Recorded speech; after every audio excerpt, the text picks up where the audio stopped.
taking shots at the enemy. I'm gonna make it to the top, leave a legacy. If I got something to say, you better let me speak. Turn it up a new degree, bitch, you ain't seen anything. I pop off with the new rock, electronic, blow the sonic roof up. I'm too honest when I take a few shots. They're too toxic, need to take the noose off. And you cannot save me, 'cause I don't need saving. It's everything I've been chasing, all here for the taking.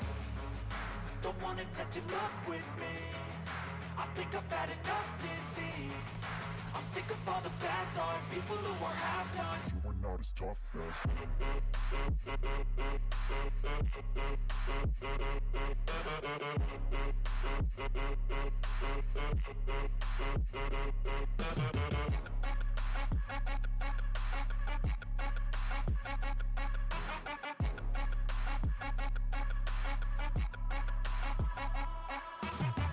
I'm back, you know that I never left. I got tracks and some music that you never guess. I don't slack, don't lose, learn your lesson yet. When I get to choose what I do, I'm like a weapon. I'm not sharp as many, but got hard. I'm ready to change scars to envy, to win large and plenty. I like to play fast, never change back. Calling out, I'll pay back, 'cause I'm great at that. Oh,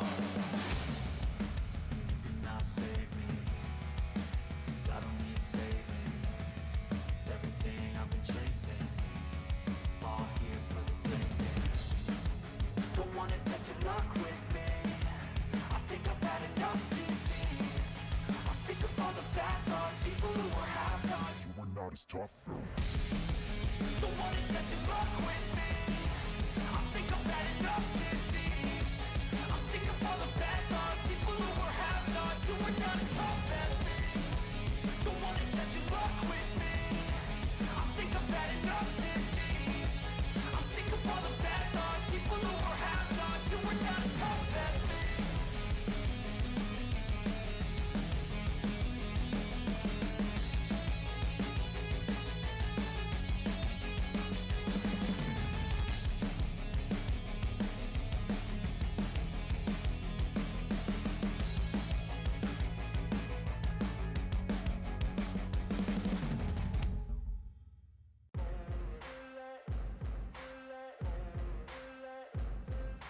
Ain't no motherfucker in this world could do it like me. Open up your eyes and insert a little rising. You don't have to love me, you don't have to like me. Got enough love in myself, in my psyche. You should have the same in your brain nightly. If you wanna taste, bitch, you can fucking try me. If you wanna hate, bitch, you know where to find me. And if you're going hate this, you can fucking bite me. I'll be cruising in my lane fast, call it high speed. I've been working hard, yeah, I've been working nightly. If you think you'll win, ha, not fucking likely. I be taking shots, yeah, cold-blooded, icy. Watching numbers grow is what I call sightseeing. In the front row, run it up when they hype me. The following grows, they know how to ignite me. Call me CEO, I've been running shit right, see. And I ain't playing games, I create my own lane, making pleasure out of pain, turning losses into gains, I'm the boss, I'm making change. I've been rocking this exchange, popping off and risking things, gonna make a fucking name. I just wanna be famous, but I don't want that cheap fame, no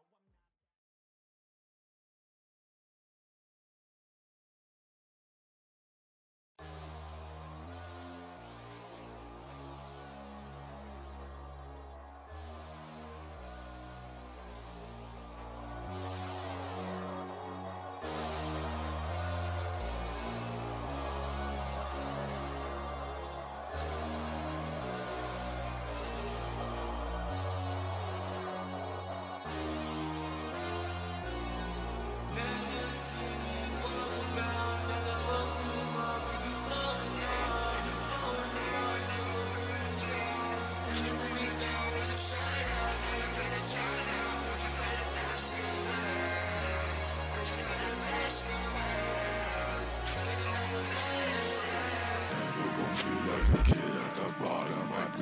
trenches, left in from the stardom. My portal, who got out the chaos, no mama.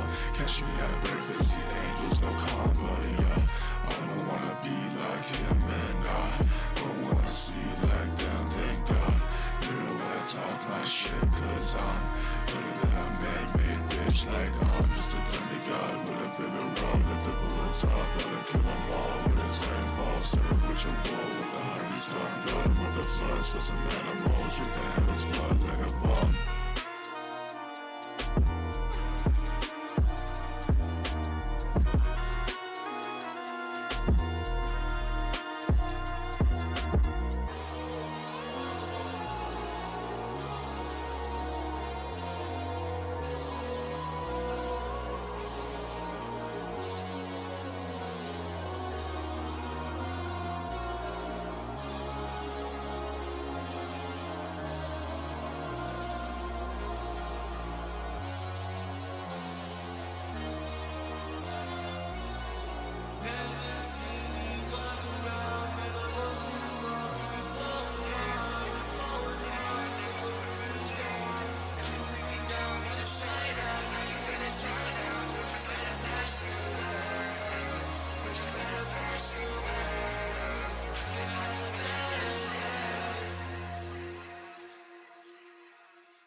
Hello and welcome everyone. Tonight is finally the night we are going to witness the finals of the Challenger circuit from the Smite Draft League. But first, we have some pre-game interviews for you.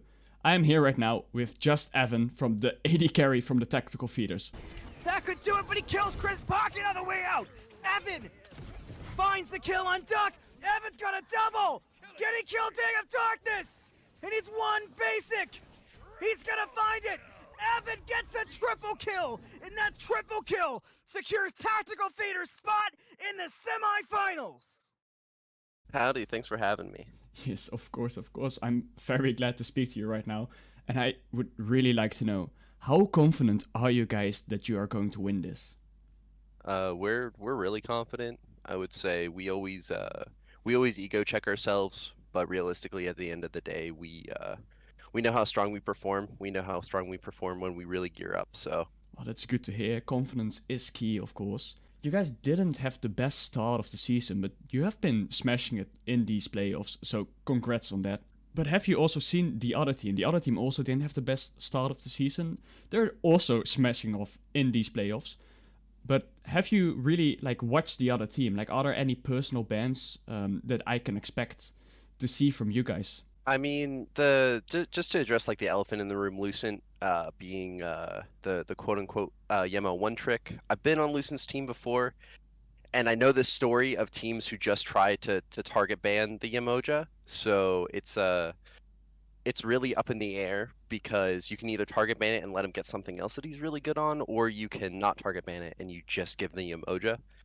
So it's we've watched them a good bit. We try to VOD review a lot. It's a bit difficult because they had that roster swap mid playoffs, but we're able to kind of adjust to that and be able to look at things objectively.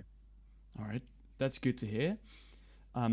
So going on with that a little bit, is there any specific weakness you think the other team might have that you can bend on? For example, that they just have a new member midway through the playoffs. I don't think that we should underestimate the fact that they have a new player, just because looking at ourselves, when we basically, the team went through several roster swaps, and just through a combination of different people playing different play styles, it ended up working out. And so we came out guns blazing after almost every single one. And so we don't want to underestimate that, but as well, we have extremely competent players in every single role, and we somehow just click. And the weakness is that we're just going to play better. I guess this is the weakness that we'll exploit. That's a very good answer indeed. You were saying, you guys are very, very well as a team. You guys click together, you're playing very well. But by the end, from the winning team, there has to be a most valuable player. Who would you reckon would be the most valuable player? Would it be you, for example? It definitely wouldn't be myself, mainly because I sort of see it as I can carry in the late game because that's how the carry is, and I can make a flashy play at the end, but I'm always going to look at, well, Chris P facilitated me. POWAAAAAHHHH was like, we can go for a Gold Fury here. Nishi protected me, right? So I look at every single point before getting to the end, and I might not even need to be the one who has to make that great play to end. And so that's why I would see it as more of like Chris P or Powa. Patro might make a cracked play, like Nishi might just like have an amazing save, and so that's why I really see it is really up in the air for our team in terms of an MVP. All right, that's fair enough. Then I have one last question for you, Evan. Could you tell me, can you smell the prize pool already?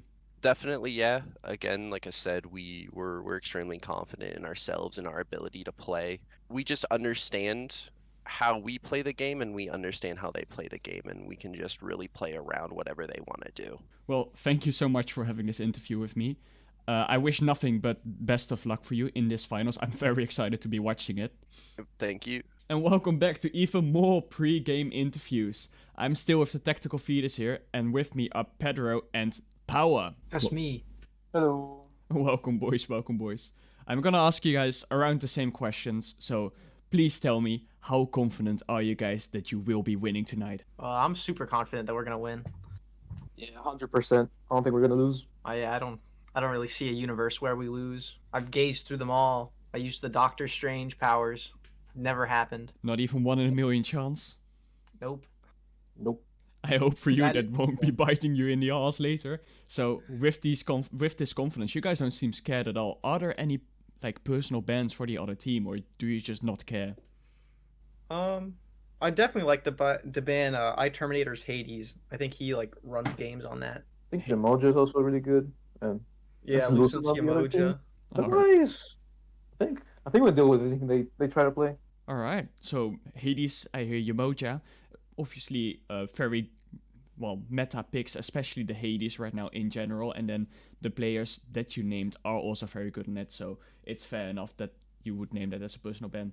That being said, do you guys think there is any like weakness in the other team that you can be exploiting? I think TragicFox, like she doesn't exert pressure in lane, so she kind of just gives up the entire mid pressure. So I can get every mid camp, and we could probably get a Gold Fury off of that. Yeah, I think if we pressure them early, from what I've seen on their sets, we should win. Like they don't respond well to pressure.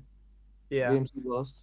And like so long as you position well and like ward, BurpleNurple can't do much because he's a jungler. That you guys sound very confident. I'm looking so much forward to seeing that the final fight out. By the way, when you guys win, and you guys obviously think you are going to win, there has to be a single player admitted the MVP role. Who do you guys personally think is going to get it? Well, it's definitely gonna be one of like the core three, which is me, Pat, and Evan. I think we're like all like top three in our roles, and we all like can carry games. I think Pat probably, just because Pat does so much for our whole team. Like he does all the engages, he wins solo lane, he does calls. So I think I'd vote for Pat. I think it depends on whether Evan plays like a madman. Because me and Paolo can play like perfectly, and then Evan comes in and gets a quadra kill because he's playing ADC, right? But yeah, Sure. I think all three. ChrisPocket is also good though. You know, Chris, he might just pop out of That's like true. I'll push jungle and destroy everybody. Like, Well, all right. So I have one more question for you guys before we go to these finals. It's the last question, but not the least question. Are you guys nervous? Can you smell that prize pool? Dude, I'm so excited for Elden Ring. I'm finally gonna get it. I'm getting new skins, man. All right. So I see you guys aren't like it's not even only being excited for it. You guys already know what you want to spend it on. That's amazing, man. Well, I would like to wish you guys the best of luck tonight. I'm here with Powa and Pedro from the Tactical Feeders. I hope you guys have a good match. Thank you. Thank Hello you. again. and Thank you so welcome much for your back. time. To pre-game interviews. We tried to get someone from the Small Town Girls, but sadly they could not make it in time to talk with us before this game could get started. However, they gave us a written answer to the questions we asked. So, just like last time, we did ask them, how confident are you guys? To which they replied, confidence? We are fucking ready. We want this. I think we want it more than them. We also asked them, have you guys watched the other team play? Are there any personal bans? To which they replied, we've pretty much all watched and analyzed the set. We've been talking personal bans all week and figuring out how we can form a comp around picks and can swipe from under them. So, luckily for you, the Small Town girls also seem very confident. This is going to be such a close match. We also asked them, do you think the other team has any weakness that can be exploited? To which they replied, mad weakness. It's just a matter of executing a game. Play to bring those weaknesses to the front. I don't really know what they mean with that, but you try to figure out for yourself watching from home. I'm sure they have found their weaknesses from the tactical feeders and maybe they just didn't want to give it away, which is fair enough. And as last question, we also asked them, who do you think is going to be the MVP? To which the Small Town girls replied, this is a team of MVPs. No single person on the team is worth less than any other 2 players from any other team. Good spirit morale, good squad. I think they're one of the finalists. What else can you say? They're one of the best. I am so happy that we can watch these finals together now. I'm so excited. Let's get right into it. Let's have fun. Thank you for watching these interviews and let's hop right to the game.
Welcome, Smite Draft League fans.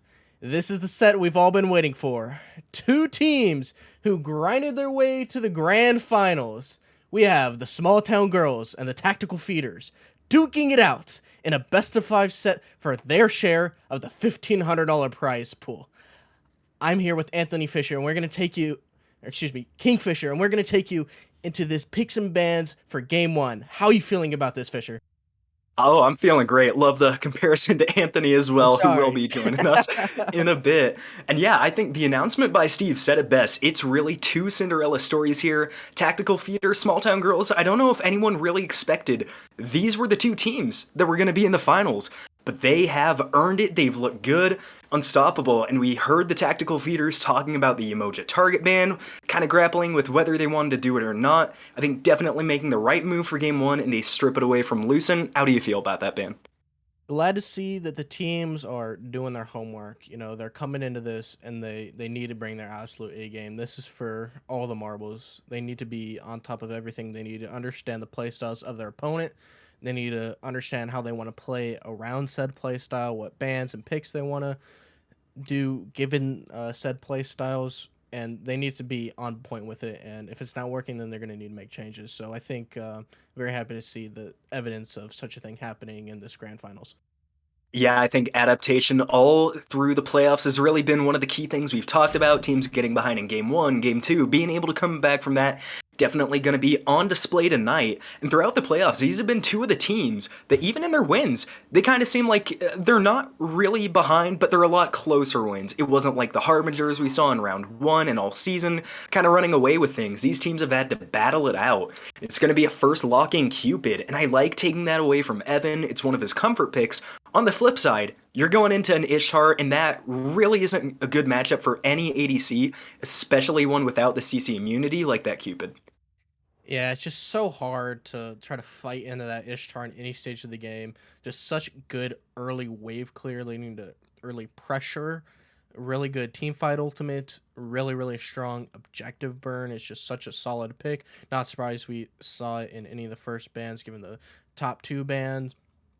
So yeah, really not surprised to see it trying to sort of match, the pressure we've seen, Cupid provide. That being said, he did, experience some nerfs recently, shutting him down a little, but he's still seen a lot of presence in high-end competitive Smite, so I'm not surprised to see him there at all. Oh, and speaking of surprised and not surprised, this is the first Cabrakan I've seen in a long time. Have to imagine this is going to be the support on Lucent. I don't believe we've seen him on this pick recently. Kind of surprised the Ymir hasn't been pulled out by either team. I think Nishi in particular has been incredible with the Ymir this season. But assuming those are both supports, it's going to be an Athena versus Cabrakan.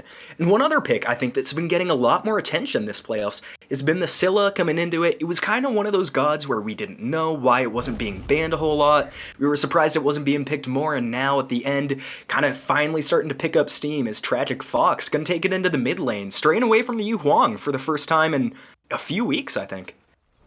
Yeah, Scylla was kind of that god who really struggled in the early game, but had a really poppin' and very spectacular late game. Given recent changes to the characters and some of the starter items, she really excels at all stages of the game. So she's been a high priority, it seems, in coming up into the grand finals.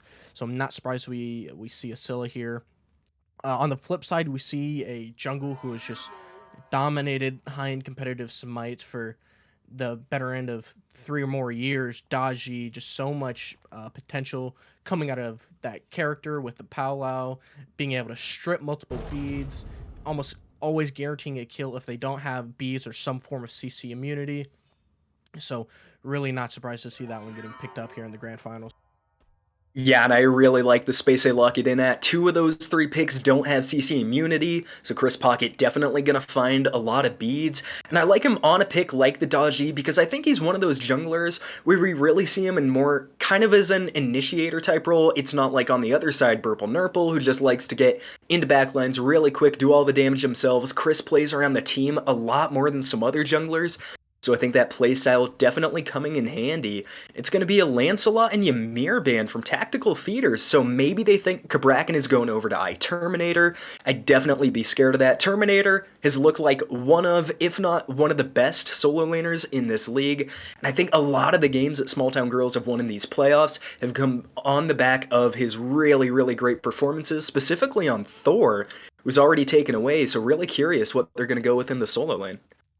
Yeah, I agree. iTerminatorr has been an absolute menace in the solo lane, but honestly, I think if Cabrakan doesn't get used in the support, then I prefer to see him a bit more in the jungle. I think he is pretty solid in the solo lane, but his burst potential in the jungle is absolutely insane, very underrated. He did receive some nerfs recently to some of his scaling on his abilities, so maybe he's not best in a damage role.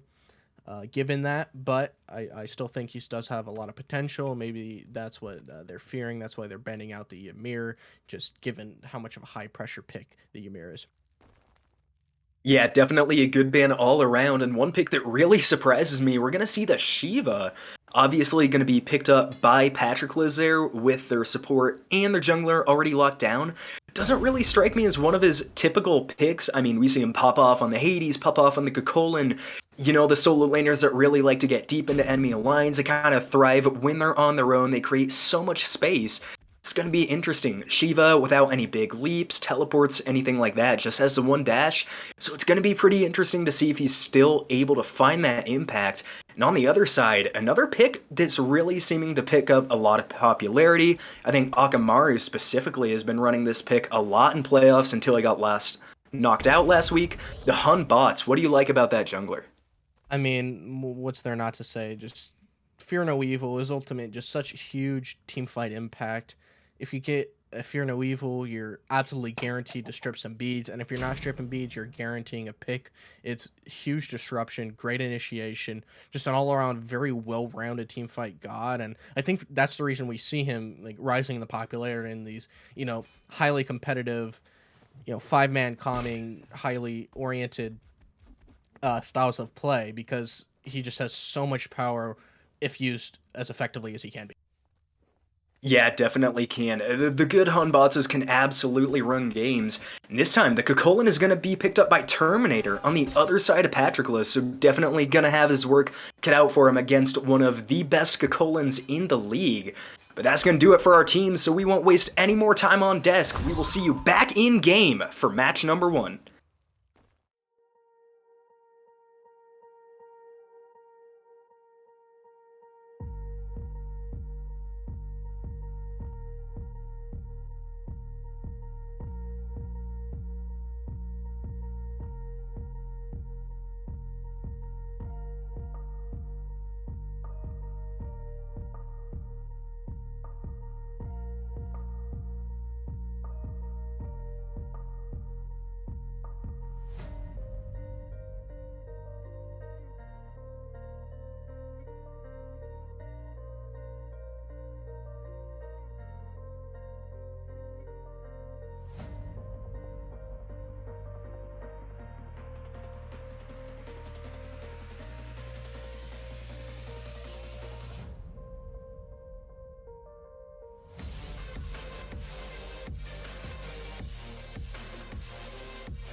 It's time, and if you've been waiting anywhere near as much as I have, I know you are so excited for Small Town Girls versus Tactical Theaters. It's the Challenger Championship of the Smite Draft League. Both of these teams, I wouldn't have expected them to be here, and I know you wouldn't have. I'm Anthony Malum. I have KingFsher with me. Nooblets our camera. Thank you to Jeffrey. Thank you to Cosmic. Get excited in the chat! It's finals time! Let's do it! Oh yeah, already really excited to get in, and we see a couple picks that we really haven't seen throughout the playoffs, or really throughout this season that I can remember. Lucent on the Cabrakan, a really, really aggressive pick for a support that I wouldn't categorize as aggressive, normally very safe, very calculated, so definitely going to be interesting to see if the playstyle varies at all or how he puts his own spin on that god. And on the other side, Powa on Discordia, I was talking to him about how he kind of liked the niche picks, likes the Baba Yaga that got banned out, he likes Agni. Now being able to play one of his in the grand finals, going to be interesting to see what he does in the mid lane. Already identified in the interviews that he was confident he could get the edge over TragicFox, who's looked really, really strong in this postseason. Agreed, and that's what it seems like they might be going for here on both sides. They're playing to those strengths they talked about. And I really like Lucent picking up Cabrakan for that exact reason. If you know that they're going to try to take advantage of your pressure, then play something with pressure and try to take some of it back in places where otherwise you might lose it. Yeah, and I think one other interesting thing to talk about, especially in lane, Lucent and Evan were teammates just a little bit ago. They know how each other play, they know their inner thoughts. So it's definitely going to be interesting to see if they try to put a spin on this laning phase, or what they have to do differently to maintain that edge, as Physics going to find a nice stun onto Evan. Oh, not going to beads it though. I mean, I would be pretty shocked if the Ishtar beats that. For sure, BurpleNurple looking for some aggression, and now ChrisPocket might be slightly caught out, but doing some good damage to Burple in response. Both teams certainly want to be the first one to get a kill, make the first blood of finals, always a big deal. Could it be the solo lane where both health bars are borderline non-existent anymore? Patro with the slight level advantage might look for some aggression with the wave, but Terminator wisely gets out of there. Peeking back at duo, Lucent got low, but Nishi could not quite find the kill, and things have calmed down for the moment. Yeah, and I think solo lane especially being as much of a dogfight as it is, it's going to be really interesting to see how these players transition to the late game, because I mean Terminator, I think somebody for this small town girls team that really dictates the pace of the games. We always see the insane plays and his team follow up. As Patroclez gets him low, can he find the kill? It's getting close. Terminator's the one falling low. Other side of the map, we found our first blood. Evan gets it onto Lucent. Back to solo. Burple gets a kill on Patro, defending Terminator. And we're 1-1, and we're only 2 minutes in, and we've got potentially 4 games left. Looking for more aggression on ChrisPocket. Down to a corner, but has the teleport coming in from Patro, getting him out of there just in time. At the same time, we saw Physics get pressured out, had to fall back under tower, so they'll lose that scepter. We have aggression and action across the map, and we haven't even hit the 3-minute mark. Couldn't ask for a faster start from the finals, as 1 kill goes to each team, and great job by the small town girls too, getting the beads off of the Dodgy. Gonna make it a lot harder to engage without her Palo, a part that's really integral to the kit. I think I pronounced that wrong. I think there are a lot of mids in this game, as now Palo gets the ult onto Tragic, can't find the follow-up damage though. The Scylla gonna be perfectly safe by the tower. Plenty of safe. The Apple of Discord could not do enough to stop Tragic in her steps. And yeah, you know, I think that was something that, for both of these teams, getting that first kill out of the way, we're not going to see any weird game where nobody can get a kill. They've already gotten the aggression out, the fighting out, and I think from here on, they can both play Smite in a more comfortable way as those nerves start to slowly leave. Yeah, and it's hard to imagine there's not nerves. I mean, both of the teams in the interviews sounded beyond confident, but there's at least got to be a little bit of unsurety. You kind of think maybe it would mix up the gameplay, but Patro dropping low, Terminator can't find the damage. On trouble, but ChrisPocket not going to engage too much without the Palau. Solo lane going to stall out again, but action in duo. Yeah, it was getting close. It looked like maybe there'd be some aggression, but just 2 strong ultimates from the solo laners were enough to calm the storm. Peeking back over once again is ChrisPocket, trying to see if there's a play there, but gonna have to turn his attention to make sure he can get that ultimate online sooner rather than later. Yeah, and I'd be really careful here if I was Chris. You don't have your pal out, you don't have beads. Humbot still has beads, and he has the ultimate. 2 levels up now, I guess probably closer to 1, as Chris finally takes over to level 5, looking at the Scylla too. Ooh, Scylla still has enough health, not gonna be looked at too much further. Yeah, aggression stalls out in the mid lane. The Sentinels have been very on point by TragicFox so far, but the fact she's had to use so many and so many defensive spots already might be concerning. They're definitely, like Power said, they're looking to pressure out Tragic. She's holding on so far, but we're still early. I mean, there's only a slight lead in that mid lane, but definitely something to keep an eye on if you're a viewer. Definitely is, and I mean, I know we don't think of either of these teams as really too aggressive, but the one thing Tactical Feeders is they are smart. They take any small lead they can get. If they are able to pressure out Tragic, who's going to have to back to base. Luckily, Discordia does the same. Any of those small victories, they're going to take them and run with them. So Small Town Girls, and especially looking at BurpleNurple and Lucent, are really going to have to be on point with their rotations, making sure they spread themselves around the map so they don't get into a quick hole. So now Burple going to take a mid-wave, hoping to cement himself another level up on Chris.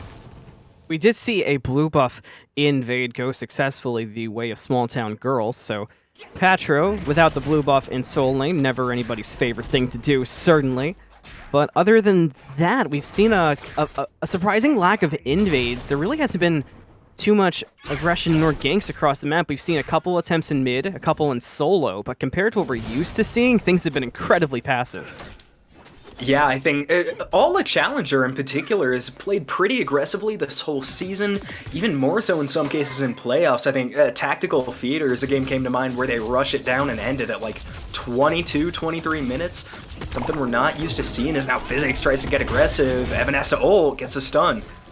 And they're trading, and they're even so far. Physics loses some damage off from Evan, but will survive for now. Ganks happening in solo, but it looks like everybody's kind of got to fall back from it. ChrisPocket didn't really have the opening he may have thought he did. Now TragicFox is in a bit of a tough spot, but once again, she uses a Sentinel wisely to get out of there in plenty of time. And while there's a lot of fighting, there's a kill! Terminator finds one on the Patro with the slam. POWAAAAAHHHH comes up, but it's not going to do much, and that's 2 kills for Small Town Girls. And a tough break for Patro. First he lost the blue buff, then he loses his life. Not fun to be the solo on Tactical Feeders right now. Yeah, already 2 deaths on, never feels good, is now Lucent trying to get some aggression in mid. I think Tragic is too far away. And whatever you want to talk about Tragic is maybe not being the most aggressive, not the most proactive. She is one of the best in the league on CC immunity. Never see her wasting the beads, or even wasting the ult for that matter. Always on time is now Lucent going to look for a big ult. Can't catch anybody though. Tactical Feeders may be getting away with one there. Yeah, that was close. I can't help but feel like if Lucent had found that stun, if we would have seen a bigger follow-up from Small Town Girls, but I think they ultimately made the better choice. They are taking a peek at Evan, but they walked over a ward, and Nishi's on the way quickly, and that will calm any ideas of a gank in the duo lane. Yeah, good ult a bit from Nishi. Probably unnecessary, but you can never be too careful. Especially early in a game against a Cupid, you can lose wave pressure really fast. If you miss even one or you get killed once, he's a god that can definitely take advantage of the laning phase. So I think smart move by Athena is now POWAAAAAHHH dropped to half health in mid lane. Still have not seen TragicFox use the I'm a Monster yet, just waiting for the right opportunity. Humbots and Cabrakan are both close, so it could be coming up, and I'd like to see the Small Town Girls team get aggressive early. They're down about 1,000 gold, but they're ahead in kills. I think definitely doing something to bring the gold closer to even would be good for them. I agree, and you know, part of that might be comms are going to be tight in a final scenario, especially in the early games as you're still feeling things out, so I wouldn't be too surprised if TragicFox, if she's just really waiting for a call out on when to use that I'm a Monster to try to use it the most effectively and trying not to use it willy-nilly, so to speak. But there is also the fact there where sometimes that's the best way to use an ultimate. Yeah, definitely is. I mean, you never know if something's gonna hit or not until you try to hit it. Oh, and now Lucent in trouble, dropping down to half. Gets taunted out. Discord's on it. Cupid was here. Fields of Love was put down. Lucent dropping low. TragicFox is here. ChrisPocket's on the way as well. BurpleNurple will not be able to get there anywhere near in time. POWAAAAAHHH comes up, misses on Lucent, and it was insta-popped. He's still alive, down to 1 HP, gets away under the tower. Now BurpleNurple's here. There's the Fear No Evil. She's a monster! Picks up a big kill on the ChrisPocket. TragicFox looking for more, chooses the minions. Nishi gets taunted out. Crushed, a lot of damage. Cupid finds the kill onto Nishi. And Small Town Girls turn that fight around and get their support out of it with 10 health points. And a turnaround stun, and I'm a Monster, a big battle. This is the type of play we expect in the finals. Small Town Girls with an incredible opening team fight. I don't know how Lucent lived there. I think it was Chris was one swipe of the blades away from killing him, and Lucent turns around, stuns him on the tower, and gets out with couldn't have been more than 20 health. Great play from Small Town Girls, and they pick up the Gold Fury pre-10 minutes. Everything going the Order team's way right now. And, you know, we talked about seeing Lucent pick up this Cabrakan was unique, but playing Cabrakan is the reason Lucent survived. There's all the jokes about Lucent's Umoja, but I don't think Lucent survives there as Umoja, so Cabrakan was the perfect pick for this game, apparently. Yeah, definitely. I mean, Umoja does have those, the bouncing water, so maybe gets away, has a slow and a stun, but I think Umoja not quite as tanky as Cabrakan, and able to find the stun so quickly, definitely saved him there. I was expecting that to be a kill from Lucent. Yeah, great job knowing the pick he was, not trying to freak out or prolong his life, just doing the right thing. There's now some aggression on the Pyromancer from Tactical Feeders. Small Town Girls, you still want to contest this, but I don't think a Pyro at 10 minutes is worth losing any lives over. You have the I'm a Monster, if you just get Word Vision, can probably contest. It's a 4v4, it could be a big fight as Patro engages. ChrisPocket goes in, POWAAAAHHHH comes out, but it's gonna find Burple, but he has beads up, so he's gonna be safe. TragicFox took a lot of damage on the side. Terminator gets some decent poke onto Patro, but nothing crazy. Lucent goes in. Crush, fear no evil! Is she a monster again? No, dashes out, but BurpleNurple cleans it up. Patro and Chris are low, and they gotta get out of there. BurpleNurple has to leave as well. Very low. Nice stun from Power will be enough to get Chris away for now, but Terminator's hot on it, finds the damage and the kill. Now Patro gets caught out. TragicFox cleans it up, and it's 7 kills to 1 for Small Town Girls. I mean, when we talked about seeing a different Tactical Feeders team when they had the aggressive end, didn't know if we would see it from Small Town Girls to the early game aggression, looking absolutely flawless as they turn around a second team fight. I was worried there that Dodgy had a really good powwow, but good beads and a great re-engage. TragicFox does a bunch of damage, and iTerminatorr chasing down the kills. Kakolin looking good. I don't think this is a type of gameplay we expected to see at all. For sure, I mean, the Spear Throw Unga was enough to do it for Terminator, and that's all he needed for the kill, and Small Town has just shown time and time again this game that they have the team fights figured out, and Tactical Feeders almost looks like they haven't been able to zero in on somebody. Will they zero in on Terminator? Clearing the wave, 1 tower shot, but none more than that. They're gonna go in, but with the ultimate up, I think Terminator is more than okay, plus BurpleNurple is around the corner, and that will be the case. They'll be able to clean up the totem, too, on their way out. So, not the greatest gank from Tactical Feeders. Maybe ChrisPocket could have gone in, but it's always hard to tell in that scenario. Yeah, I think unfortunately Chris wasn't expecting the jump there from Kakolin, just got a little bit past him.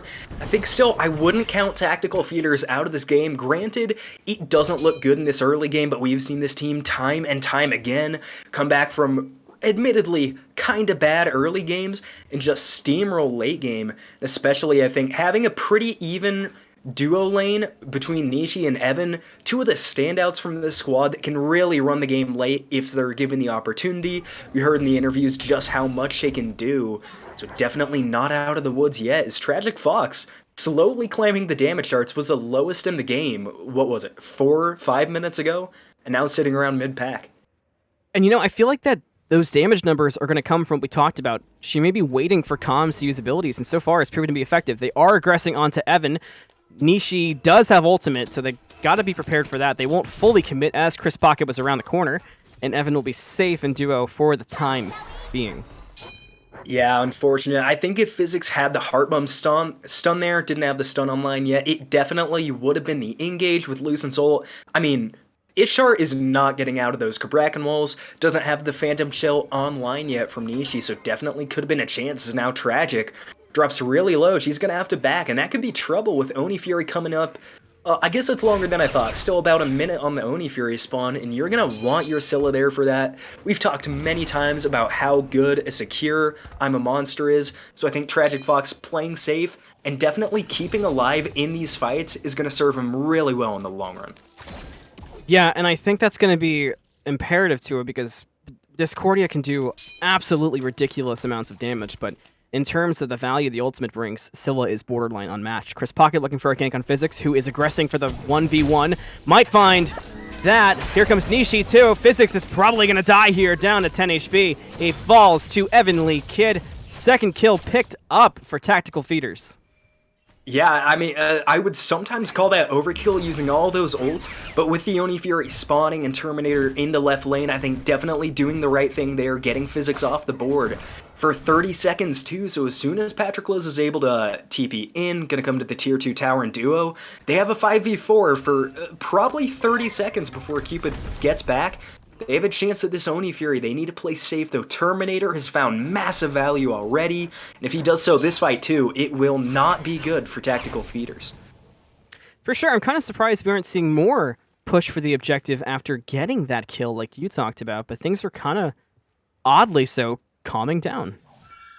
Yeah, I think just at a little bit of a health disadvantage there, Powa and Evan were both missing a few HP as TragicFox gets a little bit damaged, returns it onto Powa though, so still no aggression. Patro around the side though, the Scylla might need a run. There goes the engage. Here's the taunt, taking a lot of damage. Aegis out though. Lucent did not walk the apple, and the nice Sentinel to get away. BurpleNurple's in the back looking for Powa, who's dropping low and dropping quick, but Purple took a lot of damage. Terminator's here with the blink, and the ultimate finds the kill onto Power. ChrisPocket goes up into the powwow, pulls in Terminator. Lucent had beads. There's a tectonic shift. And there's the monster! Big damage! BurpleNurple cleans up the kill onto Patroclez. A crush will send Nishi dashing away, and this might open up their window for the Fury. And the team fights from Small Town Girls, absolutely on point. They're gonna stride over to the Fury. They had to commit a lot of ultimates though. Ishtar still has the ult. Evan can absolutely make a difference on this objective. Terminator zoning. Big stun. Small Town Girls get the Oni Fury. Nishi's got to get out of there. A lot of damage on the Small Town Girls, enough for Evan to consider chasing it down, but they could not go all the way, so that is a free of death Oni Fury for Small Town Girls. ChrisPocket does get a small jungle invade off of it, but overall, great victory there for Small Town, who is now 9-2 with a 4K gold lead at 16 minutes.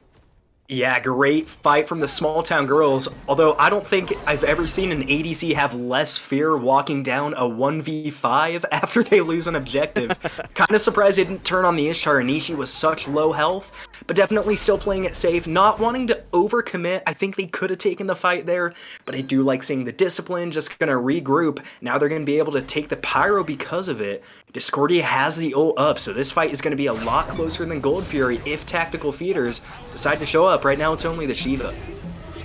And there's the Fear No Evil coming out to get Patro away. Small Town Girls does get the Pyromancer. They will not aggress on the fight. They will disengage wisely as well after a clean Pyromancer that they killed so quickly. 1v1 in duo. Evan looking to pick it up. Might aggress for it. Gets a couple long shots, but not going to go all the way in. Does not have the ultimate up yet, so Physics gets to live for now. Yeah, Evan finding constant pressure in the duo lane. I feel like this is a common theme in every tactical feeders game we see. I think what separates it from late game is how well is he going to be able to translate that lead at the end of the game. I think a lot of that definitely going to rely on Patro, on the Shiva to make space. And Nishi as well. We always think of Athena as a really, really aggressive support, but Nishi gonna have to be forced to play a little bit more passive because Shiva doesn't peel. It's not built into the kit, and Patro's playstyle, he's gonna be going full-blown aggression. So this Athena definitely gonna have to stack up against this Kabrakan, and it is gonna be a tall order. Terminator pretty deep right now, but BurpleNurple was looking for power in the mid lane. Could not find it though as Nishi was there, and it looks like Terminator will be able to get away despite the health and the two ultimates from tactical feeders. So Terminator going on a tour the right side of the map successfully. Lucent and Physics aggressing under tower onto Evan. There's the Fields of Love, but there's only half commitment, and now Lucent's taking the tower for really no gain. Evan dashes in, knowing Nishi's on the way. Finding good damage on the Physics below half. They taunt in Lucent. There's the beats. Can they find the kill off of it, though? Still chasing. Now Physics is returning the damage. Will be enough to back them up? Yes, it will. Now Physics goes aggressive on the support and the carry. No kill either way. Crazy exchange in duo. Oh, and now ChrisPocket dropping really low in mid lane. Nobody able to find the killing blow, though. TragicFox out of range. I think that's the first, admittedly bad fight we've seen out of Small Town Girls in a while. Committing way too much for that tower and not getting it. Luckily, though, with no major objectives on the map, no Scorpions up, and no real buff invades to speak of, they're not going to be missing a whole lot. Terminator just looking to make Nishi's job hard. Yeah, they're just kind of throwing hands. Nothing really coming of it. I do want to pick your brain on relic choices. What do you think about the Kraken going to Purification Beads? I definitely like it against this team. I think the dodgy powwow is so effective, and the Ishtar Stone is not easy to land, but Evan does not miss it a lot. And I think especially because Lucent, he's going to have to play really, really protective of his backline. Kokolin, I think very similar to Shiva, doesn't offer a lot in peel, so Physics and TragicFox definitely going to be relying on Lucent to keep them alive. So I like it in that regard. It's just, what do you pass up for it? Already has a shell. Yeah, very true. So that's good, but I don't know what other real relic you could take in there other than something like a belt to really make objectives go faster. Are they looking at a fire giant? There's no way. They're sniffing around it, Wow. but everybody's kind of close. They are pulling it lightly, but maybe it was a bait, and Lucent fell for it, and it's going to get deleted. ChrisPocket gets the credit. Fear no evil, just to remind them he was watching, and Small Town Girls has to walk away from this, and this might open up the opportunity here at Fire, or to bait in more people. Terminator almost fell for the same thing, now taking a lot of damage. BurpleNurple's going around the long way. TragicFox is right behind him. Terminator's been taking damage this entire time. Fields a lot for the save. No good. Terminator falls. Physics gets hit with the powwow, gonna get pulled in, taking a lot of damage. Tragic is around the corner, and Fire Giant's being pulled. Fire Giant's at half. I'm a Monster's no good. They've dropped Fire Giant, now looking for some aggression onto the team. Tragic doing good damage on Patro, though, so maybe dropping Fire wasn't the play. Yeah, I don't even know what just happened there. I can't remember the last time we've seen a Fire Giant bait that big. Lucent gets absolutely demolished the second he steps up to contest. Same with Terminator. And that's a great play from Tactical Feeders. Unfortunately, though, they can't do anything off those kills. I'd really like to see them swing this over to the Gold Fury. I mean, the Kraken's still on the right side of the map. Ishtar has decent damage. If you can get Athena over there, there's a chance, but instead they're just going to settle for the 2 kills and back away. And talk about aggressive play calling. This is the Tactical Feeders we're used to. Yeah, I really wish they would have fully committed. I mean, I said it when it happened, but I feel like they could have gotten it.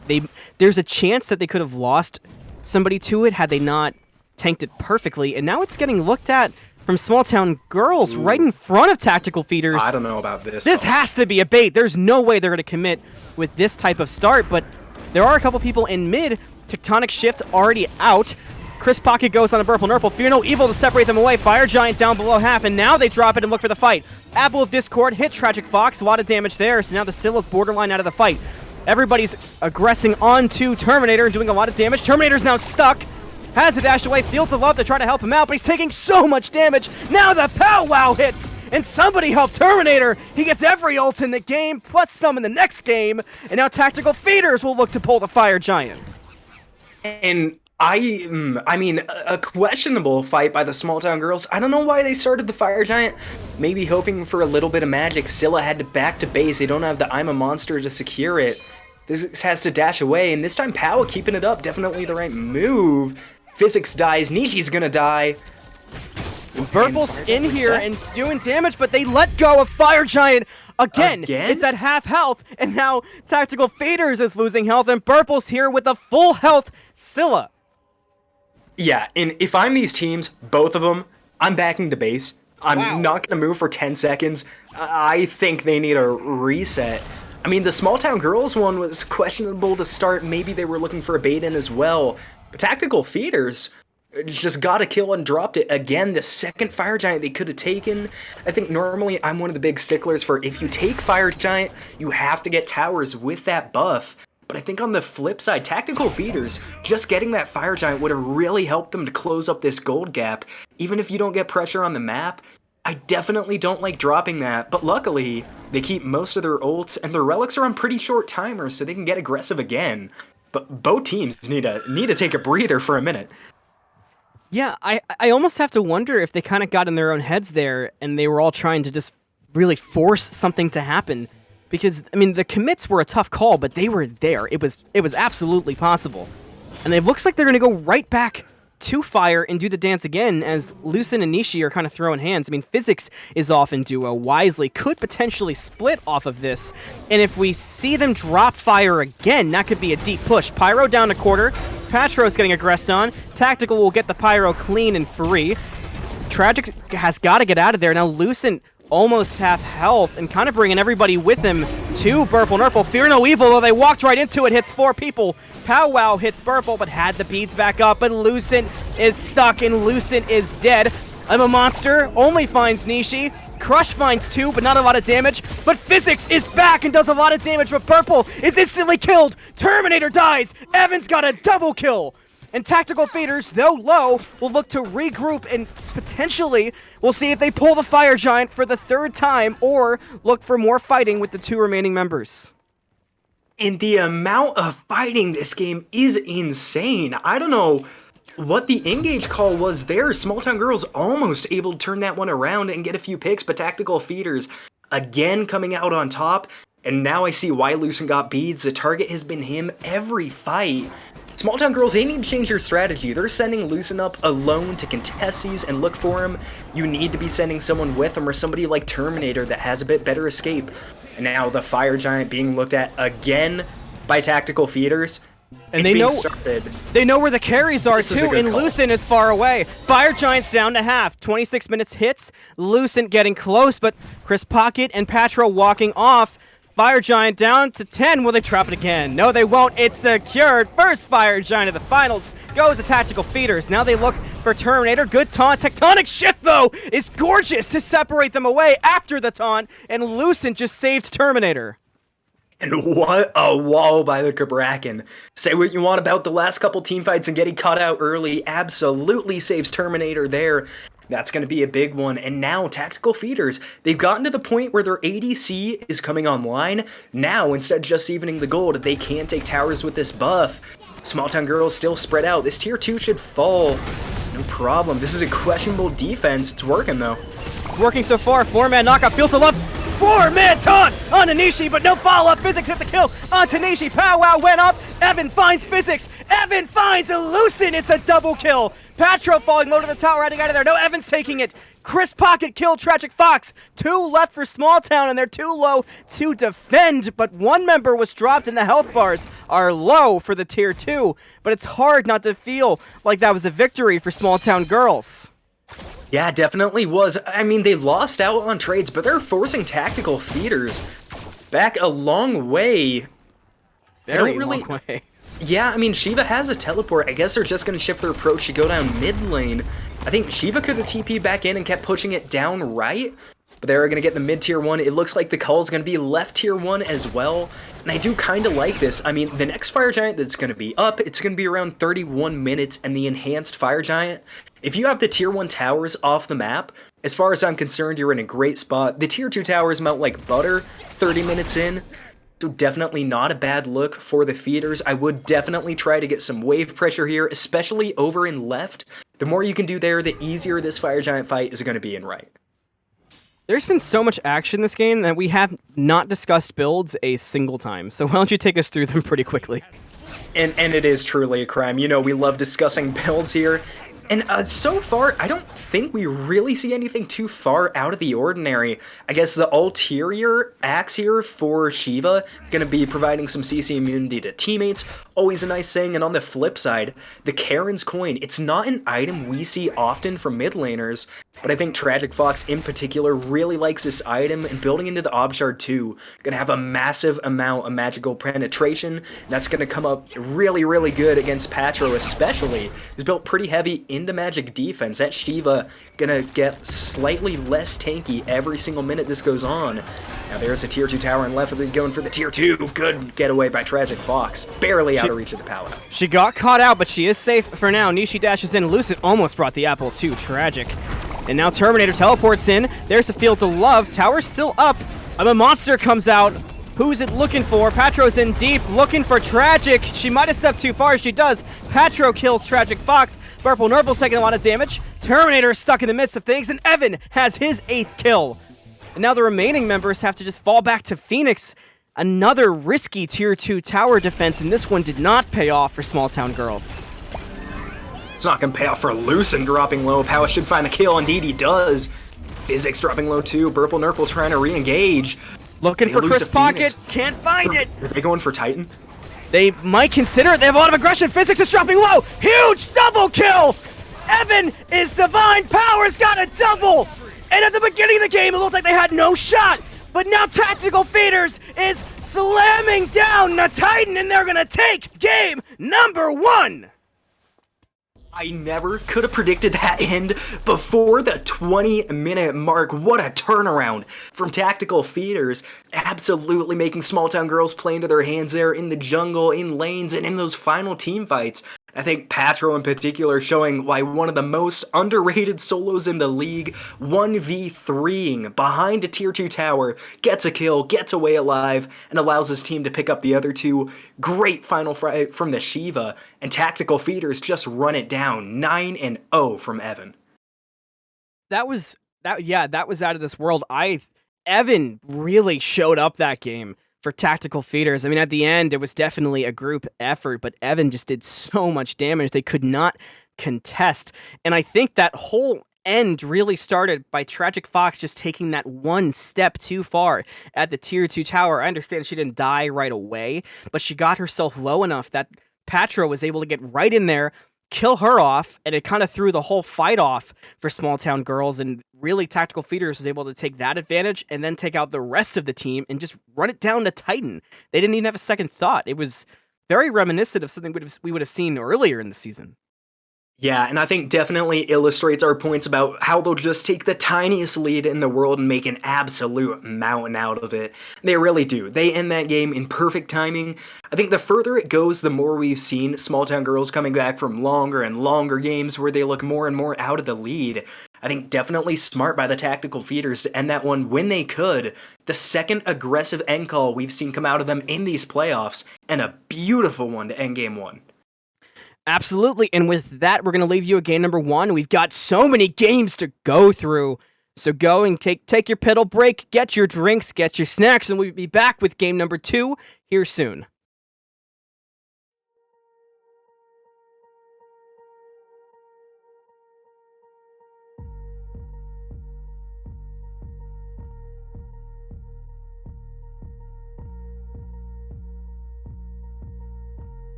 And a crazy comeback victory by the Tactical Feeders, bringing us into game number 2 of the Challenger League Grand Finals, where both teams are fighting for their share of the $1,500 prize pool.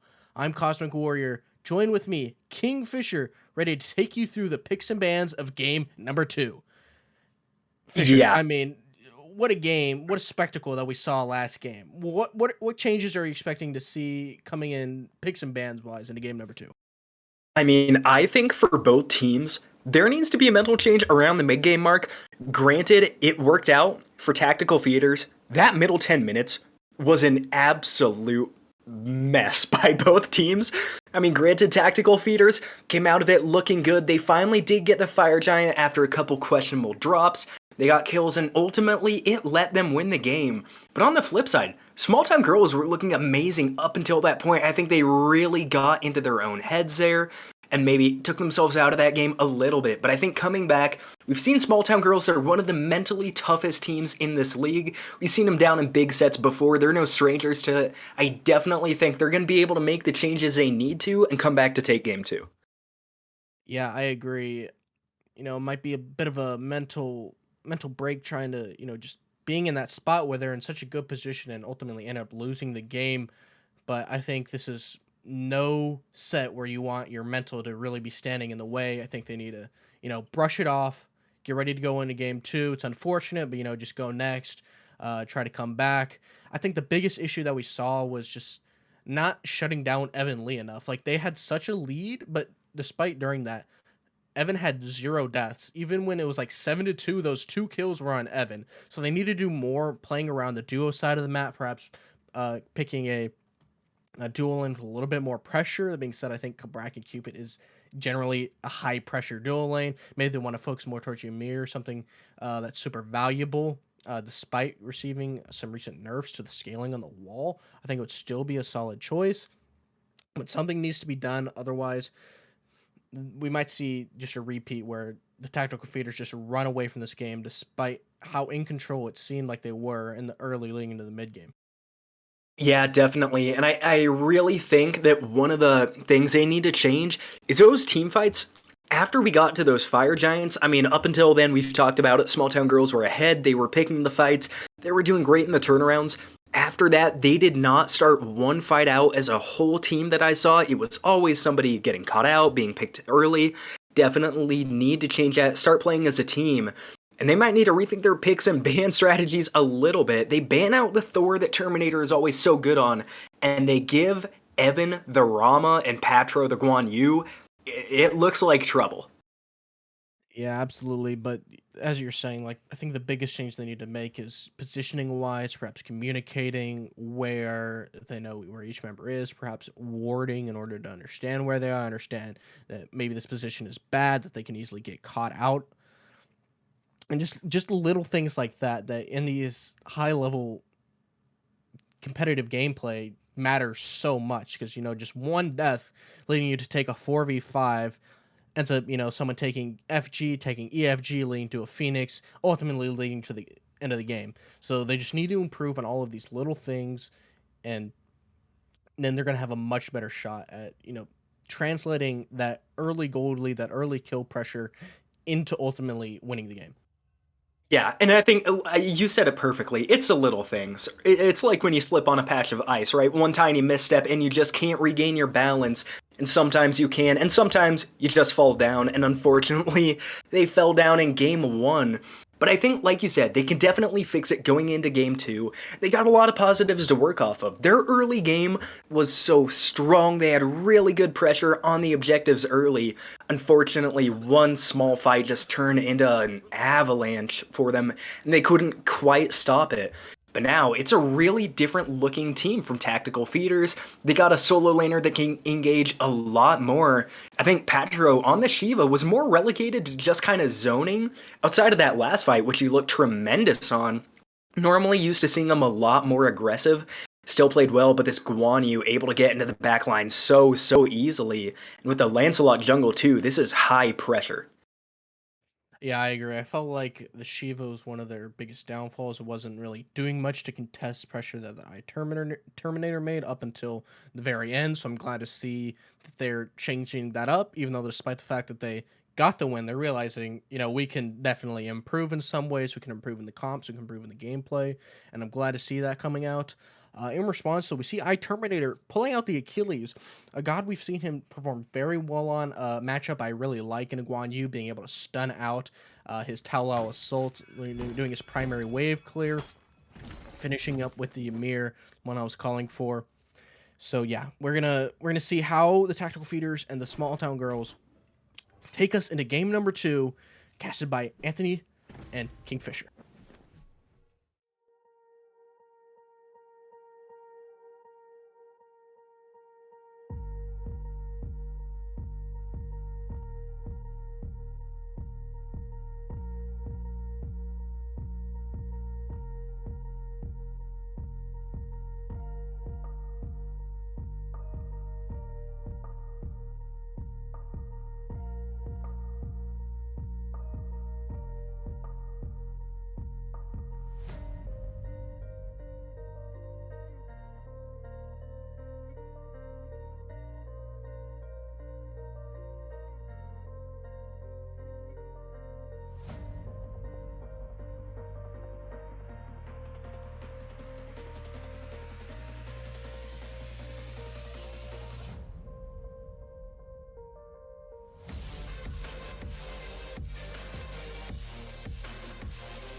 Thank you for handing it over, Cosmic, and welcome to game number 2 of the Challenger Championship on the Smite Draft League. Game number 1 was interesting to say the least. Small Town looked like they had it all wrapped up from the beginning, but Tactical Feeders just did not quit and ran it all the way back for the victory in game number 1. I'm Anthony Malum. He's still KingFsher. Let's do it! I got so distracted by that house just waddling in front of the camera. House. As it started, Tragic and the 6th member of the Small Town Girls team making it over to the mid lane. And yeah, it's a really different look that we see from Tactical Feeders. I kind of like it, but I kind of don't at the same time. I mean, their early game, to be blunt, was not the greatest. I don't think it was horrible, but Small Town Girls did a great job capitalizing. This comp definitely makes it a lot easier. It's safer picks. It's more aggressive picks, too. So they're going to be able to clean up the early, but I want them to be able to transition into the same late game where they looked absolutely unstoppable. And already one big change is both the solo laners. It's going to be interesting to see what they do in lane as Patcher are trying to shut down all the haters in chat with the Guan Yu that he's looked really good on this season. And speaking of shutting down the haters, I'm sure that's what TragicFox is looking to do on this Baba Yaga, including myself, for the criticism of the end of game number 1. And I think really that's where Small Town Girls can make the biggest difference. If they can kind of round off their game, maybe fix Lucent's positioning at certain times and get TragicFox to make some impact plays, this set's not over. They got a lot of games to go, but it's just a matter of getting there. Definitely, and I think it sounds as much like we're criticizing the small things. It's because they played that game extremely well. There was really not a whole lot to talk about. It was just one or two few small misplays that really spelled the end. But I can already see one major misplay they might have made. Letting Nishi have the Ymir. Granted, the wall just got a slight nerf, but Nishi has looked unbelievable on this pick. More aggression in solo, but nothing quite there for a kill, and I agree, we have seen some of the nastiest walls all season from Nishi whenever he does get that Ymir, and I'm excited to see more of the same. Patro aggressing on the Terminator, finding a lot of damage, but the minions are putting in work, and it looks like a bit of trouble there for the Guan Yu, so he could not fully commit for the kill onto iTerminatorr. Yeah, very unfortunate there. iTerminatorr still really low. Patro, I think, knows BurpleNurple is near, so not going to get too aggressive. ChrisPocket's here as well. Aggressiv's onto Robin. I thought he was going straight through for Achilles. And Terminator's here for backup, but Terminator's very low, so now they're looking for the aggression onto Terminator. They won't find it, though, as Patro is completely out of mana, so it was close in solo, but in the end, everybody gets to walk away. Yeah, luckily for them, I really thought Terminator was dying there. I thought that Lancelot was just going to pass up the jungler, say goodbye. Not the case, though. And now in duo lane, we talked about it on the desk, not letting Evan get such a big lead in lane. And granted, didn't have a huge one, but even the tiniest leads just turn into massive ones late game. And on a character like the Rama, who can just destroy teams before they even get to a fight, you really got to be careful with how you play around this left lane. Yeah, for sure. I think we talked about a couple small keys for small town girls, but they've got to keep Evan under control on this Rama. We saw it in the pregame interviews. You saw a clip at the quarterfinals where Evan almost got himself a quadra to end the game on this character. So small town has got to play careful around Evan. Oh yeah, and it would be great seeing an Evan quadra kill. I think our veteran Tantalus has the only penta of the season. Both these teams really want to change that stat going into this.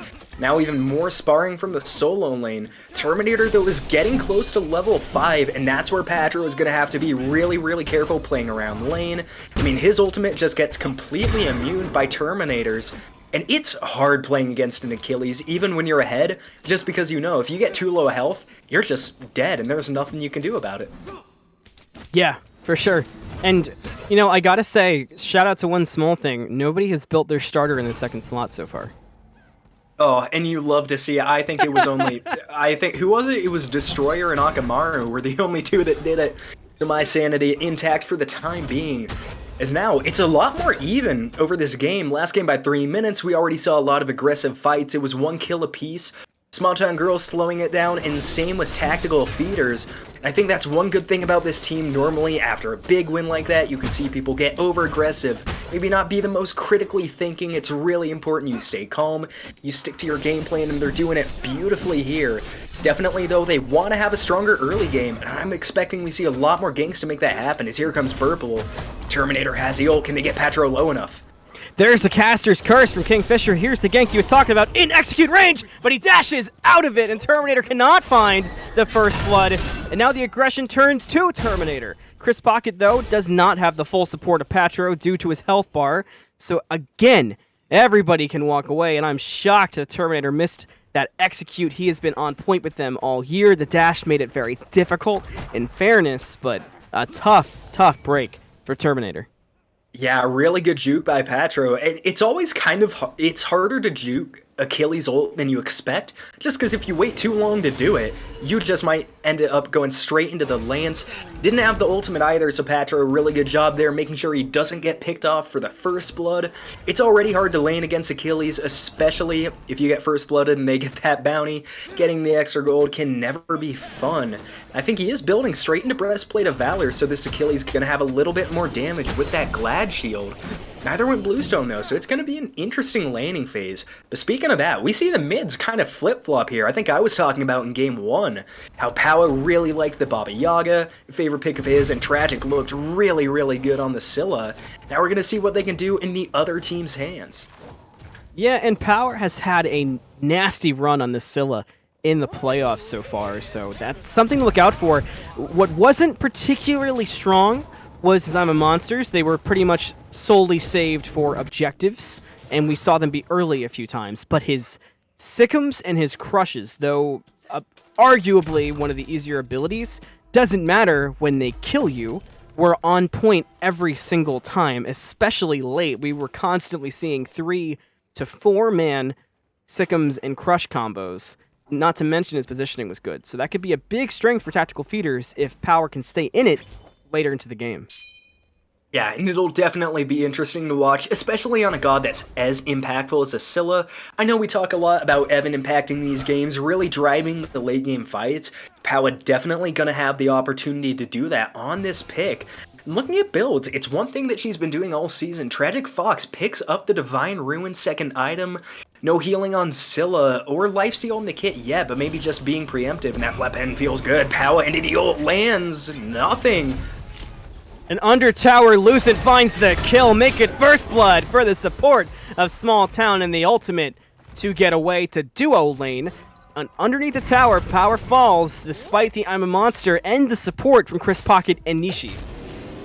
Yeah, and this is what Cosmic wanted to see on the desk. Lucent spreading himself around the map, gets back over to Physics to ensure there's no danger there. Patro now at half health, does not know Burple has just stolen the blue. Ward finally picks it up. Patro gonna get back under tower. That could have turned really ugly if it wasn't for the ward. Evan finds 1 kill. Can he get it onto Lucent? Lands the shots. Lands all 3 shots, and now all they need to do is clean it up, and clean it up they do. ChrisPocket has a kill, make it 2 for Tactical Feeders, 1 for Small Town Girls after a successful gank at the duo lane, and as is a familiar theme so far in this set, we are borderline even once again. Yeah, lane together, die together. Unfortunately, both of the duo lane goes down.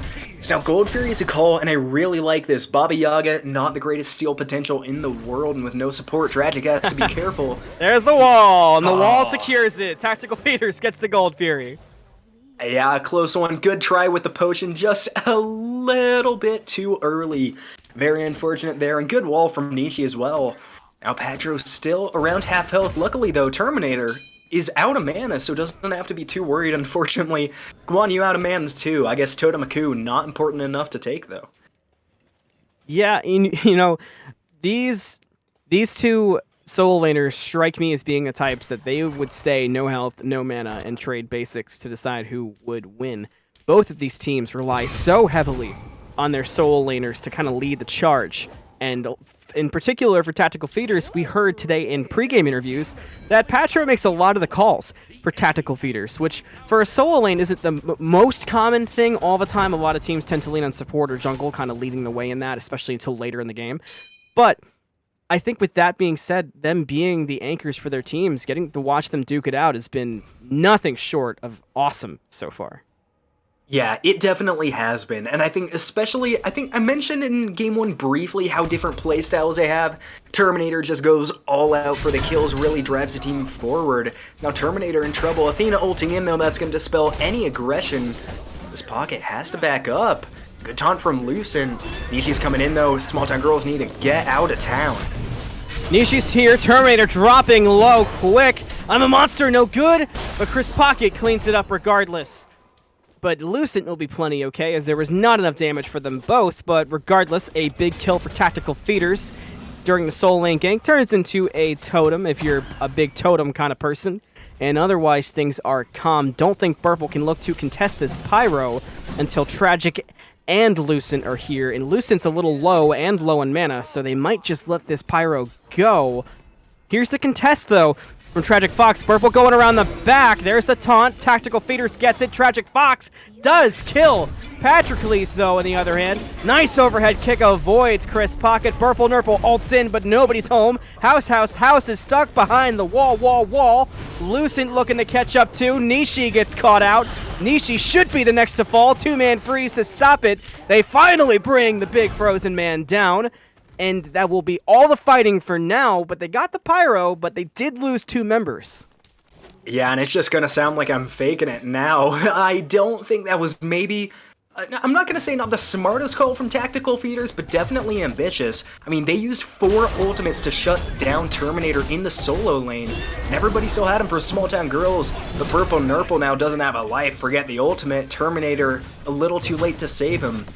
Patro trying to get aggressive. I don't know if he kills Achilles here. I don't know, he might do more damage to the totem than Achilles. There's the ultimate to get away. They're still going to chase it down, but it's not quite there. Terminator does dash in, though, but ChrisPocket does not turn around, goes to the totem, and Terminator will be safe despite going back in, granted with the 2 dashes. Never the worst maneuver. Evan will potentially run into Lucent, but Lucent's just looking for the 50 gold for wards. I mean, we've all been there. And other than that, things are going to calm down for the moment, despite a blue invade from Patroclez. Yeah, and despite being down in gold, downing kills, Lucent has a 2-level lead over the Emir. That ultimate's so good for map rotations, making sure you get the XP.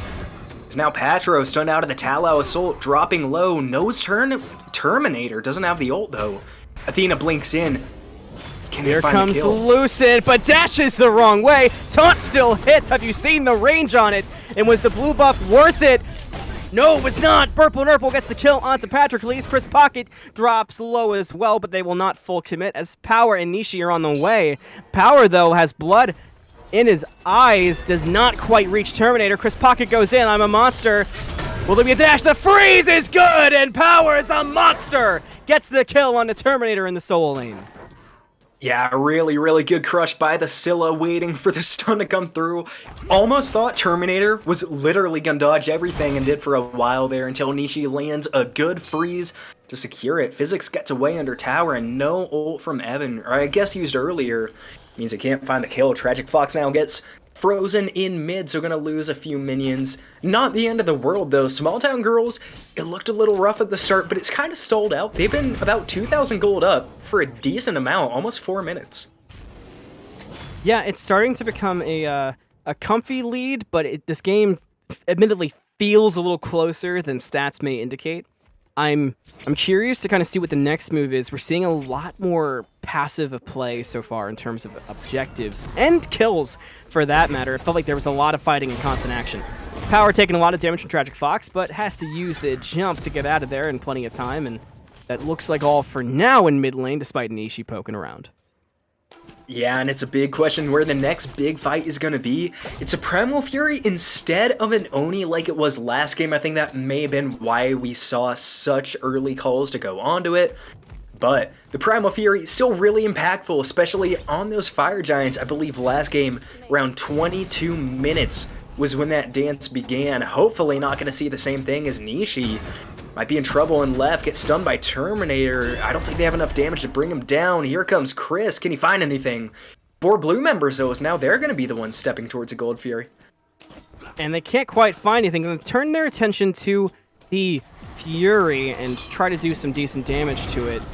Looks like we do have some contest coming up from Nishi. A lot of damage on the Terminator. Now Patro brings out the Horsey. Fields of Love as well. ChrisPocket has a kill on the Terminator. Rama ultimate comes out, hits Tragic hard, and now TragicFox has to house out of there. I'm a monster!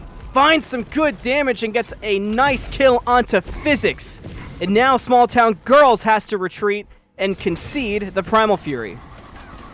Yeah, rough one there from Small Town Girls. They found the initial aggression, but unable to sustain it through the full fight. Lucent still has the ult, so maybe that's something. BurpleNurple drops low, and not even the damage mitigation can save him. As BurpleNurple falls, 3 kills and a Primal Fury for their troubles.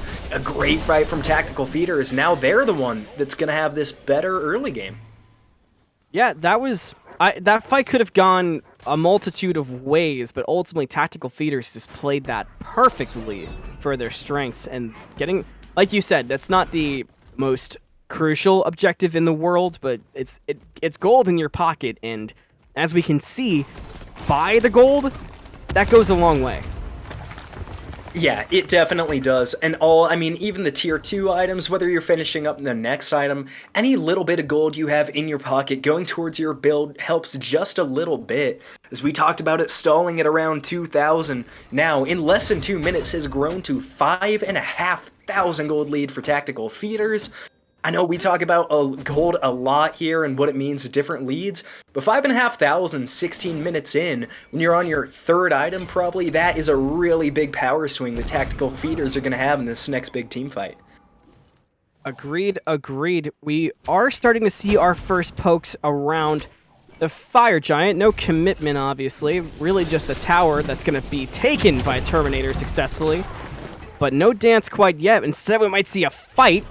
Terminator getting aggressed on by Patro and ChrisPocket. BurpleNurple blinks in, but now he's alone with 3. Does have the overhand and the ultimate. I'm a Monster comes out, but Burple ults away just in time. 4v4 in solo. The carries are busy in duo, doing carry things.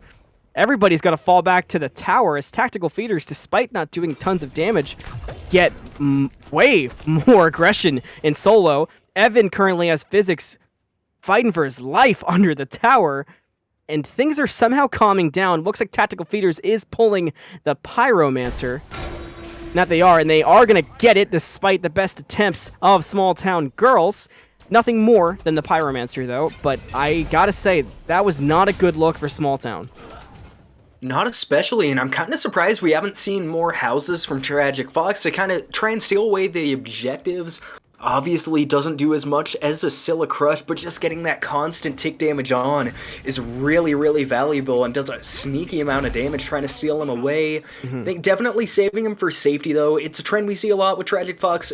I mean, when she plays a Yu Huang, we see the ultimate saved a lot for defense, which granted on that character I think is very good, but maybe lacks a little bit in the damage department. Still really high up in the charts, and more so than POWAAAAHHHH, Scylla not finding a ton of early game impact.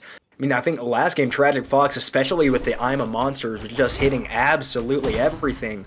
Yet to see that impact from POWAAAAHHH, but as the game goes on, definitely going to have more chances. Yeah, it definitely, it's felt not all season, because we have definitely talked about the start of the season being rough for both teams, but the latter half of the season, and especially the playoffs, Tactical Feeders is a late game team. If they get into late game, they are incredibly strong and hard to deal with. Small Town Girls has kind of felt the opposite, where it almost feels like they kind of win a game at around 15 minutes and they control the pace from there. Yeah, and I think that doesn't mean that Small Town Girls don't come back from victories. I think against Harbingers, we saw some really good games from them when they were on the back foot. But Tactical Feeders play the late game so well that Small Town Girls need to be careful. TragicFox gets out of there, dives right into Chris. Still under the tier 1 tower. This is a misstep from the Baba Yaga. House, around 4 people. Can TragicFox get away? Looks like she will. Don't want to lose it. That was a nice taunt from Lucent. Saved TragicFox from a early freeze being stuck in those 4 people. And we do see a split push as well over in the duo lane. It gets back that tier 1 tower and brings us closer to even. We'll see how far Physics goes. Not very far. He's going to start backing now. And surprisingly so, despite the tower falling, Small Town didn't lose a lot there. Yeah, they didn't. I'm not gonna lie. I thought the Baba Yaga was toast under that tower. TragicFox, though, does a really good job, stays full health, and doesn't have to use the relics. I think I covered in Game 1 how good she is with the relic and ult usage. We see it again there, saving their life under the tier 1. But now, Oni Fury is coming up in about 20 seconds. The Fire Giant, we saw it being looked at last game, but if I'm Tactical Feeders, I would try and kill the Baba Yaga here, walk straight over to Oni, and they might do just that. Wow, the damage from the Scylla. TragicFox was just minding her own business, taking out a ward, and Power and ChrisPocket decided to just drop everything they had and hit 1, 2, 3 instantly into numbers. Now looking for Terminator, but Terminator dashes out. The wall from Nishi just slightly off and leaves room for Terminator to get away. Yeah, and this to me is dangerous for the Small Town Girls right here. There's 5 of them on Fire Giant. If I'm Small Town Girls, I'm learning from last time. Don't even step up to this Fire Giant. Just let him have it. But Burple's not listening, sneaking around the side, but they've spotted him out. They turn. Physics did some okay damage, but now has to use the Aegis, and the horse is on top. Now the Fields of Love, and Evan's looking for Snipes, but Physics is out of range. Evan turns to Snipes in. Power's taking a lot of damage. There's the execute.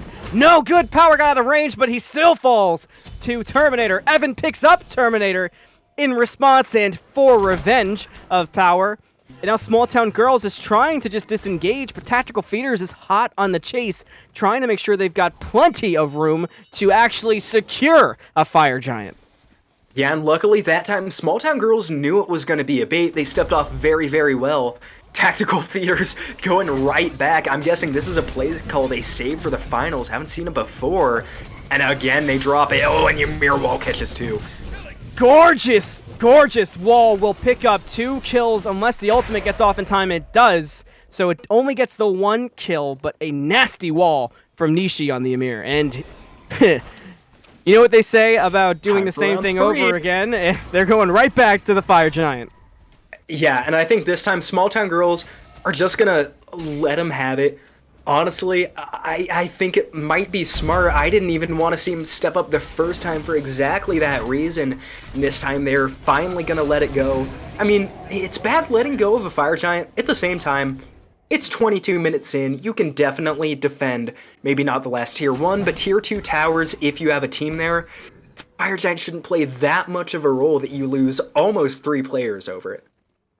Yeah, for sure. And it's a tough call to make. I mean, realistically, who's going to say, in this scenario, give up every Fire Giant you see? But it almost feels like contesting these objectives is what's breaking the back of Small Town Girls.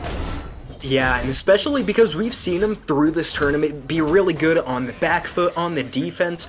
I wouldn't be too worried. Normally, and I think if it's an enhanced Fire Giant, I don't think there's any way they give it up, and they shouldn't. I think we only say that like under really, really specific conditions. But they're down 8,000 gold. It's not a good look, but last game, during those Fire Giant fights, it's where we really saw them start to struggle, transitioning into the late game. I think not getting caught out and sticking together, definitely what they can do to remedy. The first time, they stepped up with 4 members, only 1 died, and that, for a Fire Giant defense, is not bad at all. It's when they step up over and over and lose 1 by 1 that it's not the right move, so already off to a good start, fixing what we identified as, I think, the biggest problem from last game. It does look like there's going to be a Pyromancer from Tactical Feeders, but you have to imagine this also goes uncontested. It would be a death sentence to even look that direction right now, and it does. Now, I gotta ask you, we're at 23 minutes. Looks like we might have a fight on the horizon, but no commitment yet, so we'll hold on.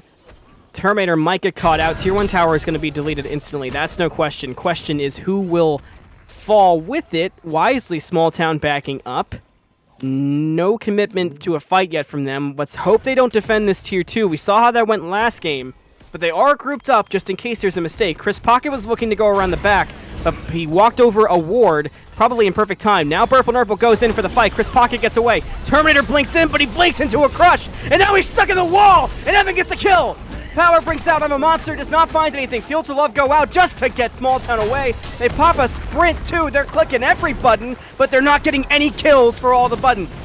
House is out. Burple's got to get away. Evan snipes hit, but no kill. And now Tactical Feeders is knocking on the door of the Phoenix.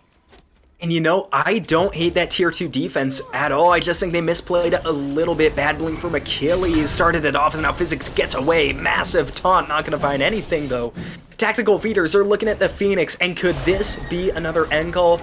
I think get the Phoenix and back off. We're gonna see though. They're pushing it down. No, they're going in, KingFsher. They've got no patience. They got money on the mind. Will they go all the way in, or will they calm down and look for a Phoenix? Looks like they're going to go back to the tier 2s to try to get a Phoenix, but you could tell that there was at least 2 people who were like, no, we can end. They do not fully commit, and will that be enough for Small Town to crawl their way back into the game? You see, I think, admittedly, they probably could have ended. I still think it was smart not to, because if for some reason it goes wrong and you lose that push, that is demoralizing, and it gives Small Town Girls a massive chance to get back in. Just crippling them like this, you can go reset, get ready for the EFG, which is coming up in about 2 minutes from now, and when that EFG comes, you can run it down. I'll be interested to see if they wait for the enhanced Fire Giant, those extra 2.5 minutes, or if they just get it when it spawns. They've been really good in objective fights. Did Terminator just blink to the Phoenix from his own fountain? No, he TP'd from the blue buff in solo lane. Oh, okay. He was pushing out the fire minions, but he did miss a wave, so it's still gonna push in pretty far. But thankfully for him, the Terminator teleport was not quite needed ultimately after all. Yeah, I was so confused. Didn't see him at the blue buff. But now, I think this is really, really smart what Tactical Feeders have done. Small Town Girls, until this Fire Giant comes up and they know they have to step up and contest, they really can't step above the line of their buffs just because their Phoenixes are so exposed.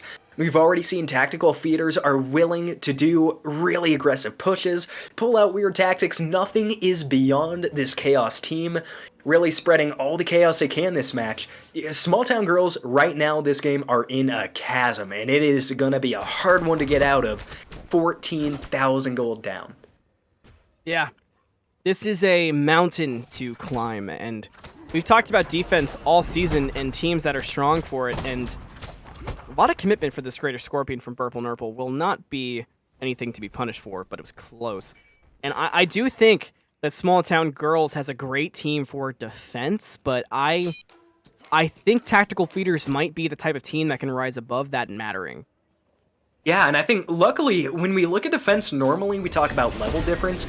It's only a 1 or 2 difference for all roles, so I'm not worried about that. The gold lead, however, it's pretty bad. If you're a Small Town Girls fan, you're going to need to pull out all the stops.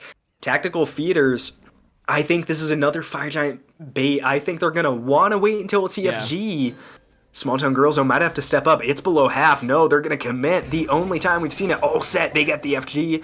They can find Terminator, they can run it down, and that's going to be the target. Achilles gets away for now. Blink for blink, wall for ult. Terminator just trying to get away to live another day. Tactical Feeders will calm down now, realizing they can probably get the Phoenix without picking off Terminator. And it looks like this is going to be a set-defining push from Tactical Feeders, and Small Town Girls really got to do everything they can to survive this. This is going to be a morale and mental game changer. I don't think it's completely lost, but with EFG, the gold difference, the item difference, the experience difference, this is tough. But I will draw your attention to the damage charts, and it's not a red player at the top. That is a blue player. That is TragicFox and the Baba Yaga. So Tactical Feeders does need to watch out for House, because that could do some damage. Yeah, this is going to be the final step. Patro engaging. Feels the love in the back to create some separation and try to calm things down, but Patro is all the way in on TragicFox, knowing who does the damage. BurpleNurple does kill Evan, looking for power. Can they find it? There's the wall, and it does cut everybody off from power, so Scylla's alive, but they're going to push all the way out that they can. Fire minions do kill the solo lane Phoenix, so that's now gone. They've got to commit to this fight because they're already giving up a lot for it. Chasing Patro down all the way is Burple and Terminator. Physics and Tragic shut down ChrisPocket in mid.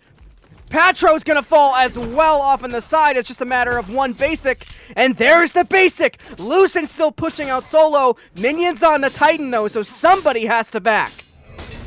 In what? I mean, you said a game defining, and that is about as much as it can get. We've been seeing their praises on the defense. Small Town Girls get it done on the Phoenix, and this is what you have to be scared of if you're Tactical Feeders. How far are they gonna go? Tier 1 falls. A Tier 2 should fall as well, but if you're Small Town Girls, you can't lose anybody on this push. The play might just be to disengage. But no, they're gonna go for the Tier 2. After this, they need to run. Evan is alive, and Evan can do some damage. Second on the charts, Small Town Girls need to run away. They're gonna go maybe for the Primal Fury. I think if they go to this Tier 2, they're gonna be overstepping. Yeah, no Tier 2, definitely Fury if I'm on Small Town. Looks like some split decisions though, and that's gonna cost Terminator his life. Physics has to dash as well. That one small lapse in judgment could be disastrous. Now Terminator falls and Tactical Feeders has respawned. Good news is they defended their Phoenix, and solo lane is being re-pushed out by BurpleNurple, and they did not lose that much Titan health, but they did lose to Phoenix, and its timer has reset. Yeah, and luckily they don't lose one of their backlanders that would have absolutely killed their next defense. Oh, but talk about communication issues at the wrong time. I think Terminator might have thought they were committing onto that Tier 2 or turning around. Granted, it was a 4-on-3, but when you're not grouped up, it's a 1-on-3. Not quite working out for him. But now, Tactical Feeders, they only have Fire Giant on 2 members. This next push is not a sure thing. I don't think they're going to even try to. They're going to push out waves. They're going to get ready. The Enhanced Fire Giant is coming up in about another minute and a half, 2 minutes. And it's going to be a really big fight again. I definitely think that they will be. I'm very I'm kind of trying to wrap my head around everything that happened. Small Town had a completely impossible seeming defense. Ran all the way down mid, and then somehow kind of threw away the momentum that they got back. I mean, obviously, Tactical Feeders hasn't run back too much, but it was a dagger in the back for Small Town Girls to lose Terminator there. It slowed everything down. They could have gone to Primal Fury, maybe even got another tier 2. Instead, they kind of had to reset. And now Tactical Feeders is aggressing in, and BurpleNurple's caught by the Nishi! Whoa, that's why you listen to picks and bans! And BurpleNurple has fallen, and it's not looking great now for Small Town Girls. Yeah, and Burple played such a big part of the last Phoenix defense. Not going to be involved in this one. They go to mid again. Lucent in trouble. Needs to stay alive and does. Another grouping mistake from Small Town Girls. You hate to see it, but now Patro losing a ton of health. They can't find the kill, don't want to overcommit. TragicFox out in front. Ymir Freeze way off the mark. And Tactical Feeders for the first time in the entire set look a little bit nervous to engage here. They're going to go back towards the Fire Giant. It's a smart call, but it's not the one I expected. Yeah, I do want to see these Fire Minions get pushed out more. They're about to lose their Phoenix again that they're finally going to get back, and they're considering contesting EFG. Looks like, no, TragicFox is not going to back. So far, nobody's defending the Phoenix, and the Fire Minions are going to get in. They will go past it, granted, but Tragic just now backing. Good call, but very close. We'll see if it's in time to fully save the Phoenix. The EFG contest here would have been risky anyway. It's a tough call. Yeah, and honestly, as good as our Phoenix defense looked last time, I don't mind as much giving up the EFG. Honestly, it still sucks. Right, but keeping the Phoenix alive, making sure you don't have that added pressure on the right wave. I mean, they're going for this right Phoenix. It's a call. If I'm Small Town Girls, I don't know that I would defend this right Phoenix. It may have to be a Titan defense. It's going to fall so fast and you're going to be caught out of position. They might try, though. TragicFox has been massive all game. She needs one more great fight here to help Small Town Girls turn this around. Can she do it? Evan finding good damage. The Phoenix will fall. Terminator stunned. Here comes the engage from the feeders.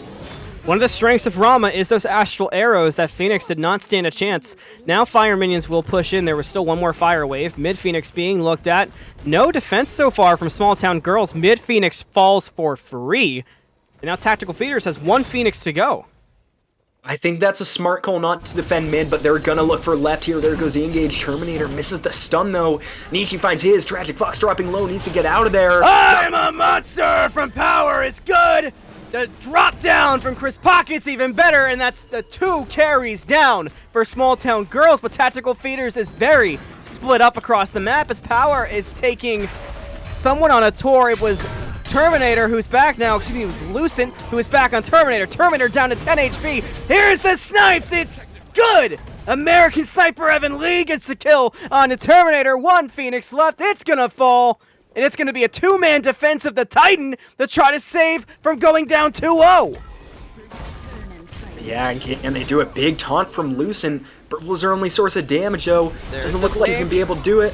He's dropping low. Another good wall. That should seal it. It's only Lucent alive. Looks like we do have a bit of an issue with the game here, but no doubt whatsoever that this game will be going the way of Tactical Feeders. As soon as this game unpauses, that Titan is going to die. 2-0 for Tactical Feeders.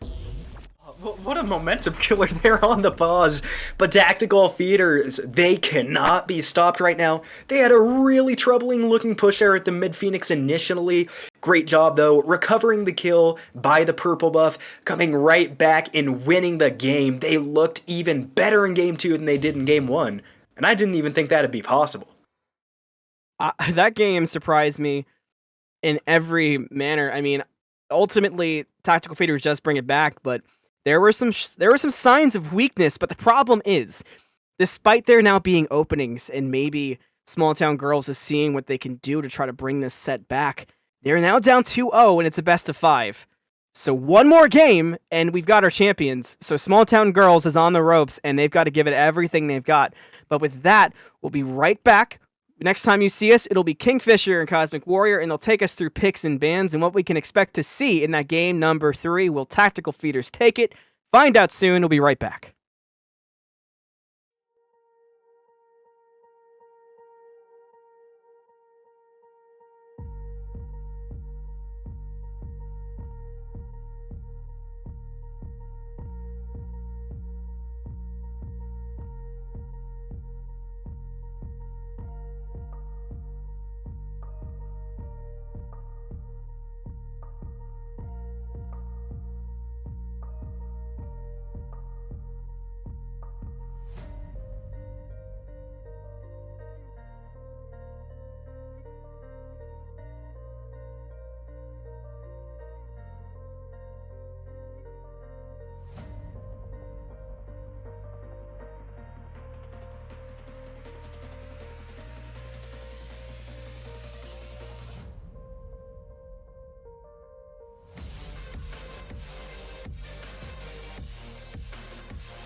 taking shots at the enemy. I'm gonna make it to the top, leave a legacy. If I got something to say, you better let me speak. Turn it up a new degree, bitch, you ain't seen anything. I pop off with the new rock, electronic, blow the sonic roof up. I'm too honest when I take a few shots. They're too toxic, need to take the noose off. And you cannot save me, 'cause I don't need saving. It's everything I've been chasing, all here for the taking. Don't wanna test your luck with me, I think I've had enough disease. I'm sick of all the bad thoughts, people who are half-nots. You are not as tough as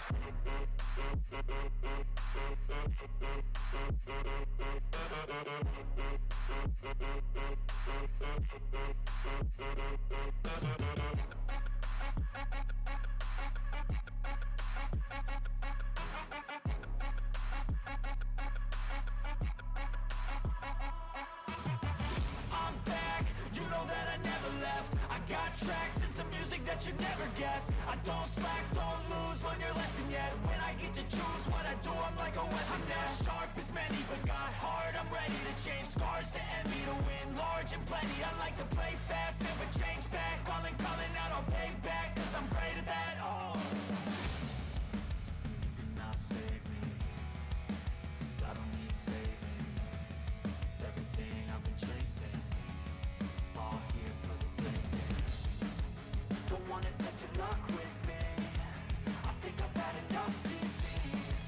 I'm sick of all the bad thoughts, people who are half-nots. you are not as tough as Don't wanna test your luck with me, I think I've had enough disease. I'm sick of all the bad thoughts, people who are half-nots, who are not as tough as me. Don't wanna test your luck with me, I think I've had enough disease. I'm sick of all the bad thoughts, people who are half-nots, who are not as tough as me.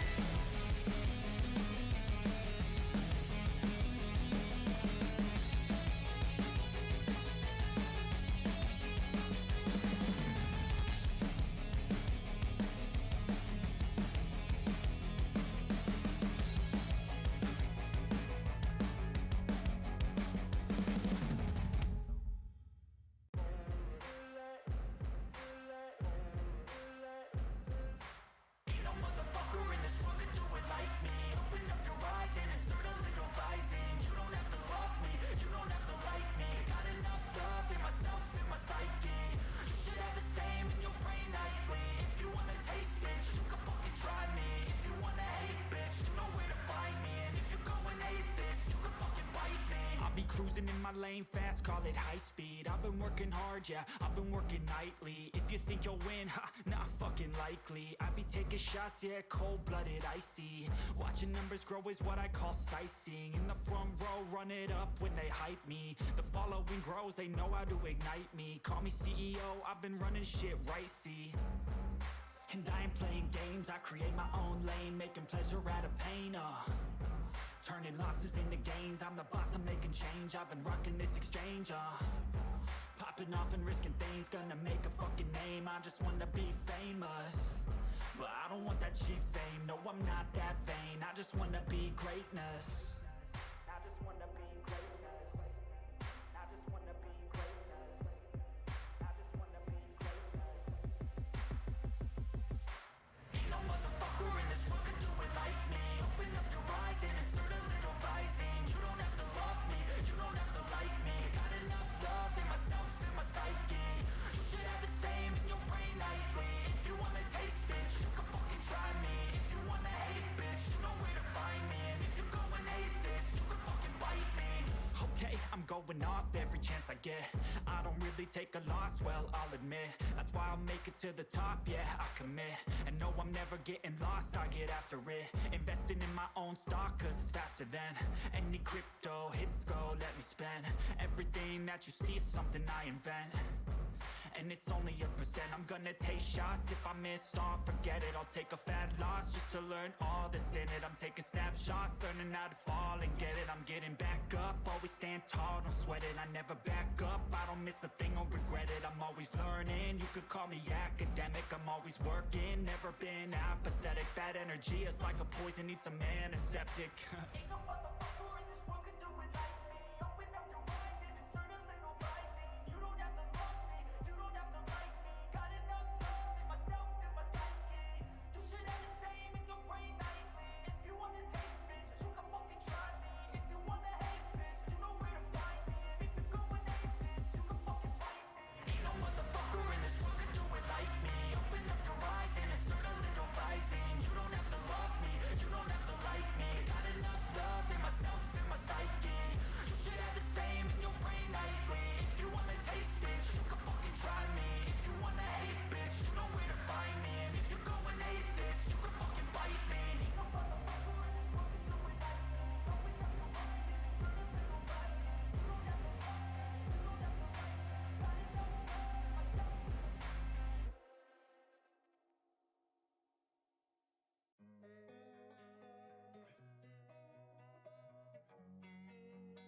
like me. Got enough love in myself and my psyche. Losing time, I'm fading fast. I just wanna make it last. Try to let go of the past. I close my eyes, embrace the blast. Sleepless nights and headaches stack. Restlessness to hell and back. What's my purpose? What do I grab? A slippery surface, a heart attack. And sometimes you just gotta believe. There's something that'll give you relief. There's something that'll have what you need. What you need. We're broken, it's tragic. We're not all elastic, but maybe there's magic. Believe you could have it. And I know of sadness, the anxious and panic, the infinite vastness of all that is blackness.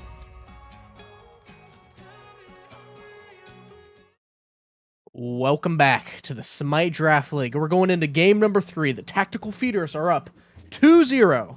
Are they going to make it a 3-0 sweep, or will the Small Town Girls hang in there in the grand finals, clutching on to their share of the $1,500 prize pool? I'm KingFsher. I'm not KingFsher. I am Cosmic Warrior. He is KingFsher. Take us away. It's okay. It's okay. I mean, there's always username changes. There can be multiple KingFshers. Doesn't have to be just one. But yeah, we are getting into game number 3. And I think coming in, we all thought it was going to be a really long set, potentially 5 games. But Tactical Feeders are looking to end the Small Town Girls run here. And already, the picks and bans are still going the same way. Do you think that's kind of surprising after we saw Tactical Feeders win game 2 again? Or did you expect the teams to switch it up a little bit? I feel like a lot of the downfalls for the Small Town Girls was a little less about picks and bans. Like, surely there could be some improvements, letting Evan get the Rama, letting Powell get the Scylla, but I think it boils more down to how they're playing against objectives, how they're playing in lane, and how they're playing in the early phase, and how they're translating that into objectives and other power plays that they want to make. That being said, I still think there can be some improvement in the picks and bans, but ultimately it goes back to what I was saying. But something needs to change for the Small Town Girls if they want to hold on to their chance of winning that, of staying in this and not getting completely swept away. Yeah, it definitely does. And I think, luckily, a lot of the mistakes they've been making, they were kind of small mistakes. We see, like, the occasional misstep. They go a little bit too far in the jungle. They maybe take fights they shouldn't have, or contest at the wrong times. But the one thing that's really sticking with me is we still see them committing a few of the same ones, even after game 1, and they kind of got reverse rolled through that. But I think they really need to change up their picks and ban phase. They need to come out with an entirely different team comp. It's going to help them in solo lane. Terminator not playing this game. They're going to go to CACTUSARMS. And I don't believe CACTUSARMS has played for a while in this season. So it's going to be really interesting to see how they turn that solo lane around. Patro has been having a really, really good few games. Not too many deaths and making a massive amount of space. They take the Scylla back for TragicFox. I love that pick. She looked really, really good on it. It's going to help them on objectives a lot, which admittedly they've been struggling on. Yeah, I mean, Hades, we've seen absolutely dominate solo lane. A few changes to some key items on Hades and a little bit of nerfs to his early game has made him not so much of a high priority pick. That being said, I still think his late game pressure and capability in team fights is nothing to scoff at. Still very strong. Not surprised by the pick there. I'm certainly not surprised by this Ramen pick on the other side. Just trying to prevent that from falling into the. Or I'm sorry, wrong team. Yeah, Evan on the Rama. Just such a really good comfort pick, and just we saw him doing very well within the last game. You know, nothing insane like we were saying before, but still just very, very solid on it. Yeah, definitely was. And I know coming into the game we were talking about seeing Evan on the Rama didn't quite do as good as he did on the Ishtar. Definitely not a slight against him, 5-1, near the top of the damage charts. Still did incredibly good. But now the Ganesh from Lucent, it's not something we've seen yet in this set. I believe we saw it once or twice in the semifinals, but Ganesh really offers a lot to the team. Do you like this pick more than the Athena and the Kabrakin, or would you rather stay with that more aggressive style of support? Ganesha, I feel, is a bit of a sleeper pick. I think it isn't valued quite as much as some other supports. That being said, I still really like Ganesha. I think he has a very high skill ceiling, being able to perfectly time out the silences, preventing key abilities from going off right when they want to. Particularly in the matchup against Athena, you know, Athena dashes in, tries to taunt, you just instantly throw up the silence, and there's nothing that Athena can do for a solid 2 seconds. As well as, you know, you're giving protections to your team. Really, really solid character. Really good team fight ultimate. Really good objective burning ultimate. There's a lot of ways to play Ganesha really, really well, and I'm hoping to see that. And maybe it's going to give the small town girls the chance that they need.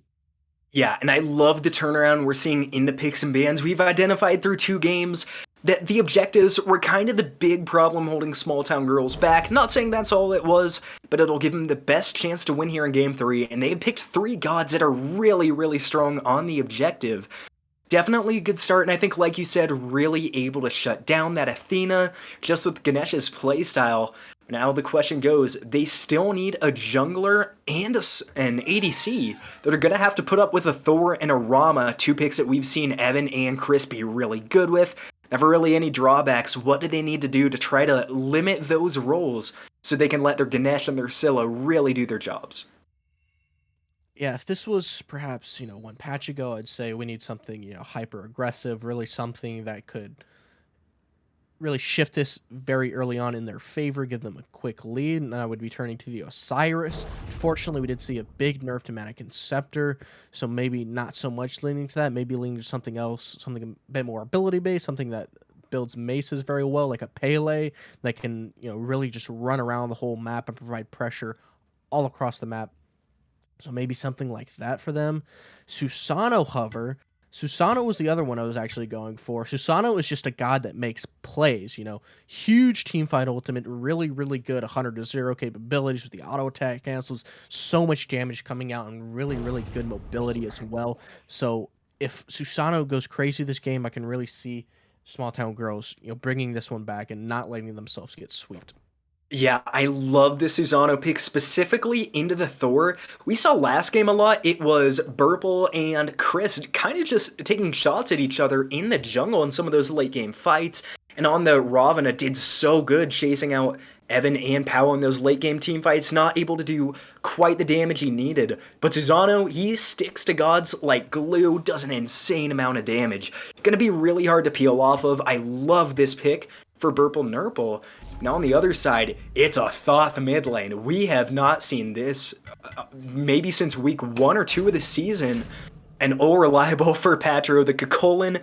I believe his favorite god got a really big nerf recently. We've seen what he can do on this pick, and I really like the solo lane. And the mid lane is just surprising, I think. Yeah, Thoth is an interesting one. I honestly really like Thoth. I think he's fun. You just poke people down from such a distance. Very safe with the really, really long dash. Really solid objective secure with the ult, or just massive, massive burst. Can, you know, put someone down to 1 HP, if not one-shot him. And I think you misspoke when you said Kakulin got nerfed, because he actually got buffed recently. Oh, yeah, my buff. apologies. No problem.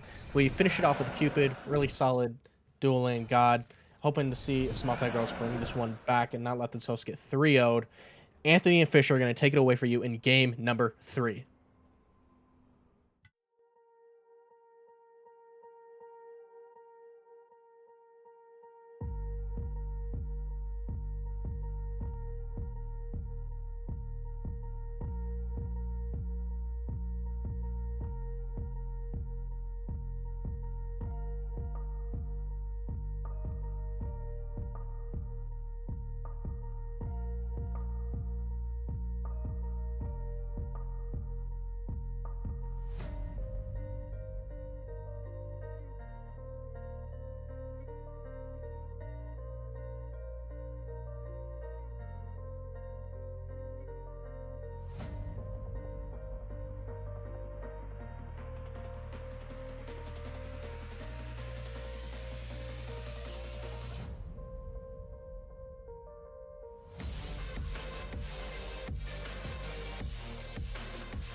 taking shots at the enemy. It has been almost 160 days of the Smite Draft League. Will we have our first champion, or can Small Town Girls wrestle this back and reverse sweep to take it home for themselves? I'm Anthony Malum. He is KingFsher. Let's do it! One of the two KingFshers in the booth today. But yeah, I'm going to have to check your math. I'm at 160 days later. I think pretty close, but all leading up to this game. The best of 5, we all thought it was going to go to all 5 games. Tactical Feeders, they want to prove us wrong. And looking at this game 3, they've been doing really, really strong in this set. Got no reason to believe they won't win. But seeing the draft from Small Town Girls, I love the adaptations that were made. If they can get their heads into the right spaces, not get worried about the first couple of games, and play the Smite they've been playing these playoffs, they definitely have a chance at taking it back. You know, I don't want to miss out on the fun of talking about it. You are the king, not just of fish, you're the king of comfort over meta. Can you get more comfort over meta than picking a Thoth on a game that you could potentially be winning a championship? You definitely can. I mean, I think I've spoken a few times about how Powa kind of likes the weird picks, likes making him look good, and he has been looking good this set.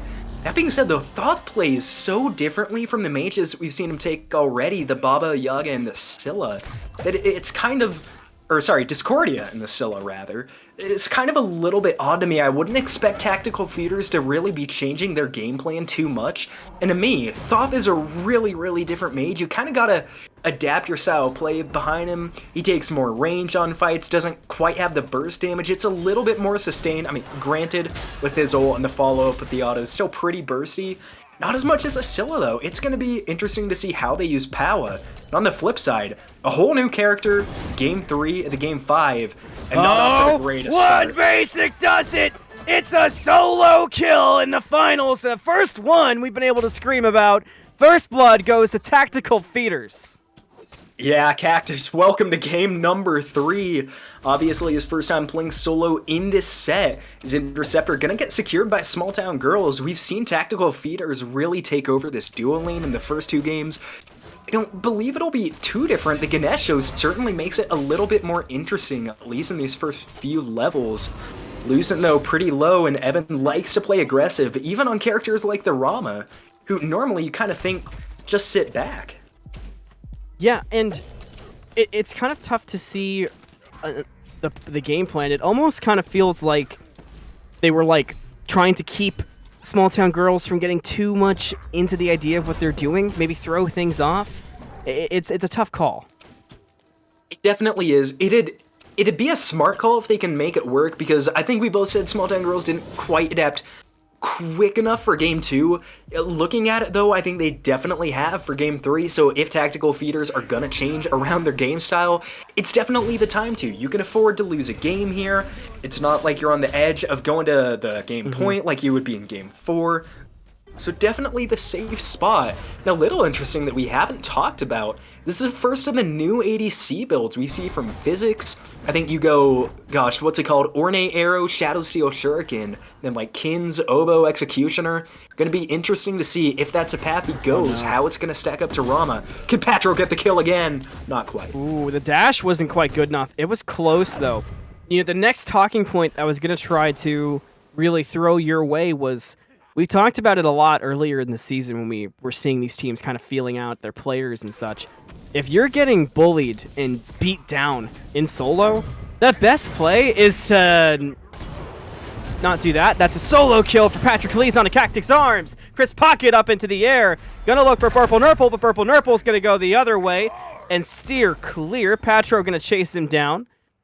What I was going to go into was that I'm looking for CACTUSARMS to, as he gets behind here to Patro, now down 2 full kills, really just play safe and try to get himself to the late game.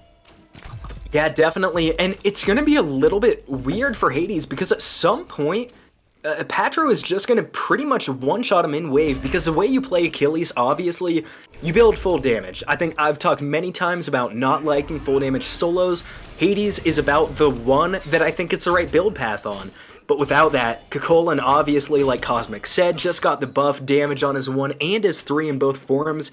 He's going to be hitting hard, and CACTUSARMS is not going to have the defense to really put up with it. Let's see build Hybrid. Powell looking for the kill. Considering the final judgment, but really just trying to scare TragicFox under her tower. And Bauer trying to take control of this mid lane.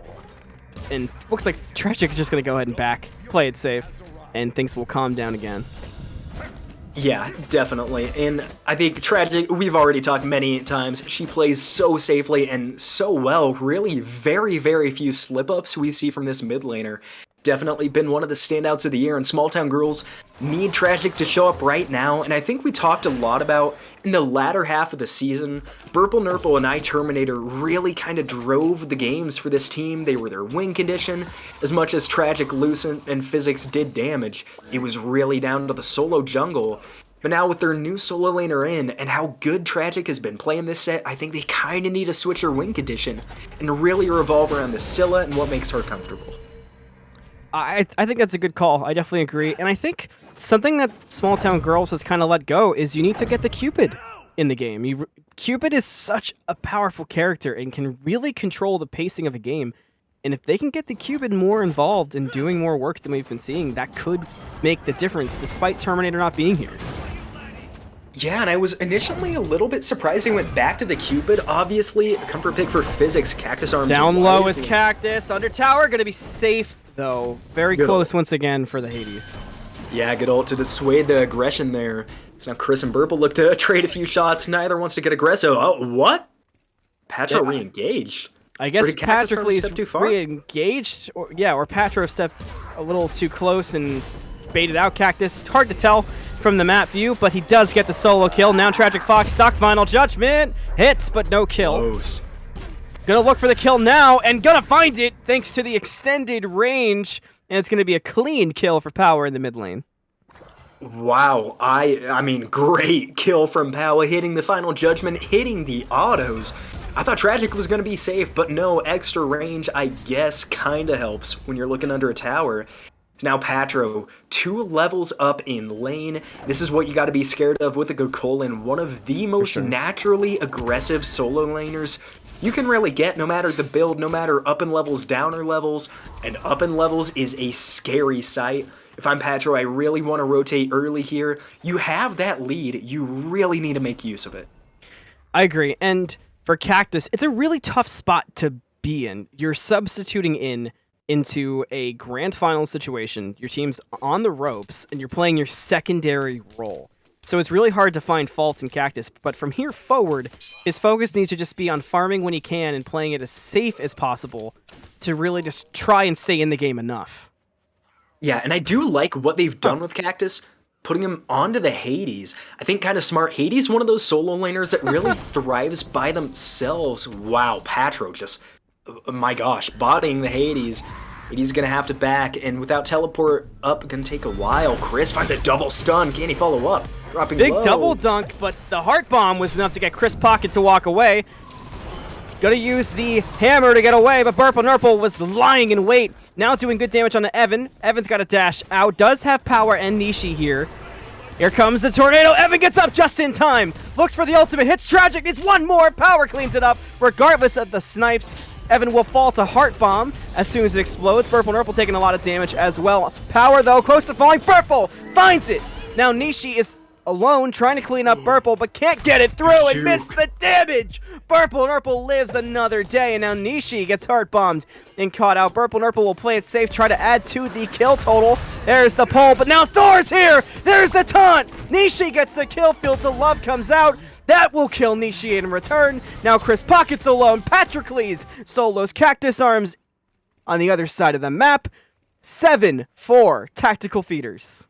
It doesn't matter if your Gokolin has 4 kills, if the rest of your team slowly falling. Great fight from the small town girls. Outside of solo lane, it looks more similar to game 1 again. I liked the start they have then, I like it now. Good, strong team fight. A couple small missteps makes them lose 1 or 2 extra members than maybe they should have, but all the same, small town girls get a little bit of jungle pressure. And on the other side, I don't think it's hard to blame Cactus too much coming in, stepping up game 3 when you're already down 2-0. It's a difficult ask from anybody. I'd really like to see the Hades play a lot safer though. He keeps dropping pretty low, lives for a minute, and then when Patro re-engages, he dies. I think Cactus needs to be a lot more conservative with backing. Yeah, I definitely agree. I do want to point out, for that last fight, we saw, it was that the story was being told by the camera, but we saw that the small town girls had so much ward coverage, they were able to sniff out that fight for so long that Physics was sitting under tower staring at Evan, who was holding the wave. And yet still, Tactical Feeders was able to run the fight back and not, while they didn't win the fight, they certainly didn't get destroyed despite being sniffed out so early on. Yeah, definitely a positive for them, although like you said, do lose a fight. They didn't lose the fight bad. They got a few good kills on the back end, especially POWAAAAAHHHH taking the Scylla down from distance again. Not the start we're used to seeing with TragicFox, still maintaining really close in levels though, which is hard to do in mid. It's hard to get farms and even harder if you don't have any kills. So definitely doing a great job staying caught up. Now Small Town Girls Burple finding the engages as Chris still in base. Is he gonna look for a gank out of it though? I don't think so. Maybe onto Patro to free up space. Final Judgment, no good, but the dash is good. Power cleans up TragicFox after a lot of damage. ChrisPocket has found BurpleNurple on the side. Thor and Susano going at it. BurpleNurple, though, does have the movement to get away. And duo, we've got an ultimate from Evan onto Physics. Finds all 3 hits to get the Cupid to back away. And good news for CACTUSARMS, he's up above 700 damage, so SDL will have no 667. Speaking of 667, here's a Thor ultimate, down onto Lucent, finds the hit, but no damage, it's a Ganesh. Pyromancer being pulled, there's the ultimate from Ganesh, Small Town Girls gets the steal! Patroclez does find BurpleNurple in the back, Lucent's here to aggress on Lucent, to aggress onto Patro, and what a fight. Yeah, Lucent aggressing on Lucent, shadow boxing in the corner, but all get alive except for Burple, who does die. At this stage, though, I think one death for a Pyro is kind of worth it. Pyro gives more gold, and we've already seen Burple get really aggressive into the enemy jungle, stripping some XP away from Chris, so has a little bit of leeway in that regard. Not going to be hurting too much off of that, and does keep his yellow. There's no invade from tactical feeders. So the Susano, feeling all sorts of happy, is now this is the stage where last game we started to see a lot of aggression around Gold Fury. Tactical feeders, they like to group early, and if we're going to see it again, it's the part where we need to see Small Town Girls have a better start than they did last game and really establish themselves a quality lead. Yeah, and that quality lead is where Tactical Feeders always finds their strengths. And Power now caught out by BurpleNurple. There will be no surviving despite the final judgment. BurpleNurple cleans up a kill onto Power. It's a solo in the mid lane. And no comeback from ChrisPocket as he's back by the support lane. But going back to our point, though, Tactical Feeders, when they get the lead, might be one of the most dangerous teams we've had all season, especially here towards the end. Yeah, they definitely have been. And I mean, so precise. You saw them in Game 2. They had one tiny misstep along their victory. Granted, it could have been massive, but did a really good job pulling it back. They are not going to make mistakes. So Small Town Girls can't make mistakes. It doesn't matter if they don't play as proactively as Tactical Feeders do, because not a lot of teams do. I think Game 1 they made small mistakes, Game 2 they made small mistakes as well. Against most teams, it's not going to matter, but Tactical Feeders are going to make you pay. So just cleaning it up, not worrying as much, I think, about having to do everything exactly right, but just making sure you don't overextend, don't do everything wrong. It's definitely going to help. Nishi wants to dash in, Patro already engaging Burple under half. That was quick damage coming out from Patro, and just kind of standing here not caring, even though there's two members around him. He's just so big right now, level 14, kind of unstoppable, 5-0, jumping down on the TragicFox. Here comes the ultimate from ChrisPocket, gonna land on TragicFox. No hammer yet, though. Final judgment was all they needed. Cleans up the kill on the TragicFox, soon to fall as well as Lucent Colors. And now that's going to be 5 members hanging out in the dual lane. You have to imagine that that's going to be a very free Gold Fury. Yeah, it is, but I think luckily now for Small Town Girls, it's gonna allow their Hades and their Susano to get a little bit more XP across the map, maybe try to invade the blue buff or the Scorpion. You can't contest that Gold Fury, but now importantly, Oni Fury gonna be up at 19.5 minutes. That's about the timestamp in these games we've seen Tactical Feeders take their advantage. Small Town Girls needs to do every small thing they can right now to make sure they're set up for that fight. They've seen it in games 1 and 2, they know what's coming. Great beads from Susano. Not enough for the kill, though, and with Nishi around the corner, BurpleNurple cannot chase any further. Evan finds a solo kill in the dual lane onto Physics, and Tactical Feeders is clicking on every cylinder. Yeah, they really are across a map. And I don't think Small Town Girls haven't been playing bad. The Tactical Feeders have just been playing great. They've been everywhere at the right times, doing the right thing. I think solo lane in particular, and you can really see the effects are rotating out. Patro, 6 kills, the Hades has 4 deaths, but only a level lead for the Kakolin. Not exactly ideal. I love that he's spreading himself around the map, finding a ton of value. But late game, this Hades still can be pretty close to level when, in all reality, probably shouldn't be at this stage. No, not chased at all. out even now. I'm very surprised by that, but it's exactly what we said. I mean, obviously the items are a significant difference right now, but aside from that, there's not... And wisely as well, just to give more credit. Cactus is going a build that will help a bit being that behind. I was kind of worried at the start that he'd just keep building more and more damage, which would not have been the play. But going that tankier route, there's at least a chance that Cactus could matter. Especially late, given the silence, the ultimate, the damage is kind of inherently built into the kit. There's still a chance here for CACTUSARMS.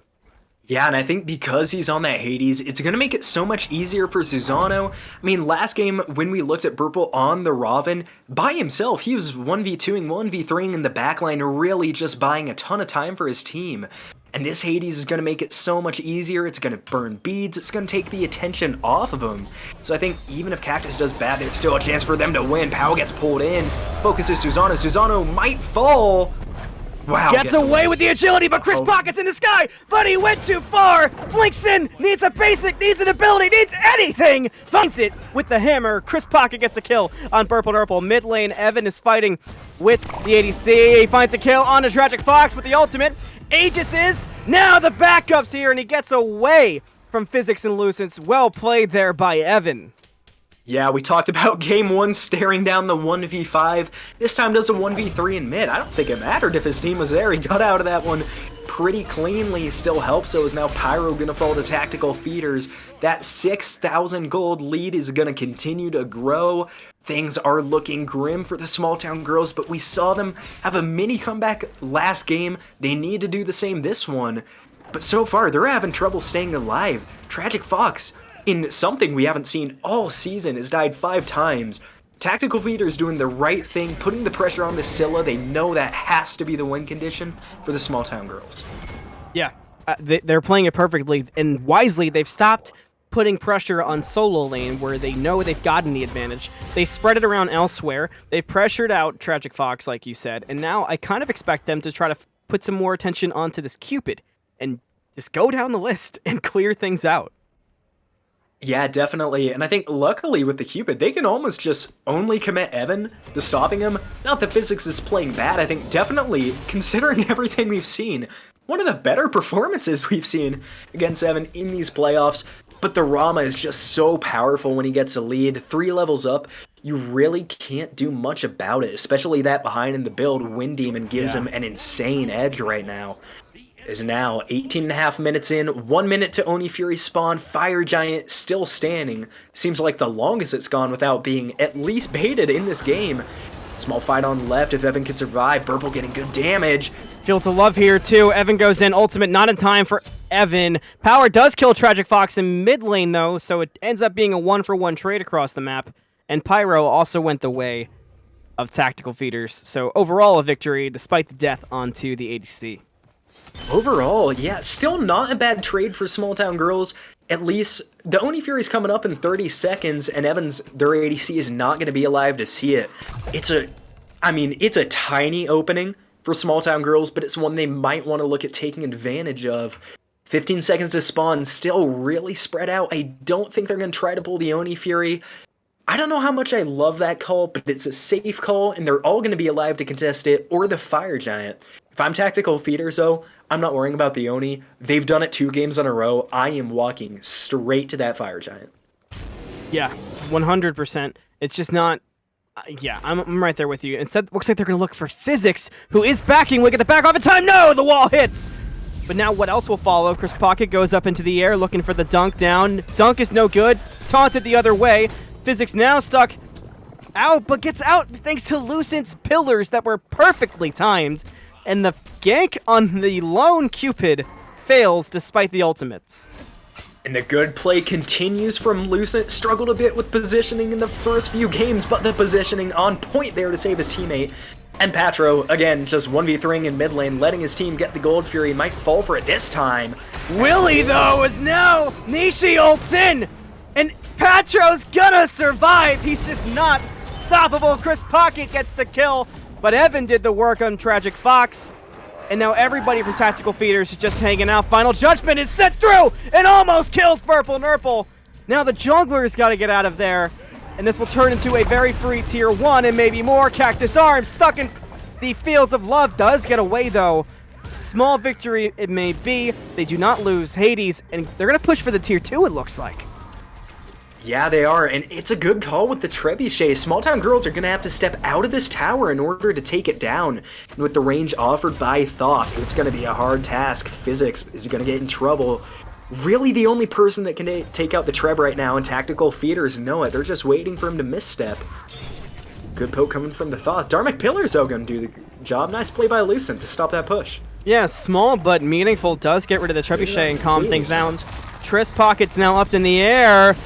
Tier 2 tower will fall regardless of the nice play. CACTUSARMS, though, with the big ultimate, does a lot of damage to Evan Lee. Lucent's in the front, taking a lot of damage. Nice pull-in from BurpleNurple. That cleans up ChrisPocket, and Monster is good from TragicFox to clean up Nishi. And Small Town Girls is on the ropes, but they're still fighting. But can they kill Patro, who's a borderline raid boss right now? Dash in from TragicFox, sick of no good, powers around the corner. Crush does not hit. Patro's still on the run, despite everyone being here, but will this be a Fire Giant call?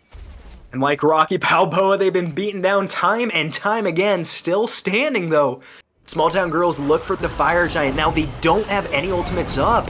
Can't secure. Patro dropping low though. The crit's ringing. Massive. Cactus has to back up. And Pow blows up CACTUSARMS despite the Thorns attempt. Ultimate from Evans, no good thanks to Shell. Patro kills BurpleNurple, and Small Town Girls show signs of life, but Tactical Feeders wants to unplug the support. Yeah, and they're doing a great job. And Patro 7-0, and Powa on the thought. Who would have thought the bird would have this much impact? 4 A's, 5 H's, and 6 kills for the mid laner. You know, I want to say this is too tough to come back from. I do like I like the presence that's there from Small Town Girls. It needs to be better, and there needs to be more. But a few more fights like that last one, and some slightly better endings to them, and there's a chance they can at least compete, which 5-10 minutes ago, it looked like this was 100% Tactical Feeders. Now it feels like 80. Yeah, close. I still think, I mean, they're pretty far ahead in the gold lead, but we haven't really seen them overstep this set, and they might have a little bit there about Small Town Girls. And as much as we talk about Tactical Feeders really turning on the pressure, capitalizing on mistakes, Small Town Girls can do the same thing if you let them. That was a really, really good fight on their tier 2, even though it fell. Speaking of fall, Physics might in the back line, and he will. Power cleans up Physics before ChrisPocket could even land, and Small Town Girls just has to look to retreat. There's nothing they can do to stop this fight, and that's probably going to turn into a Fire Giant for Tactical Feeders. Hard to imagine it won't.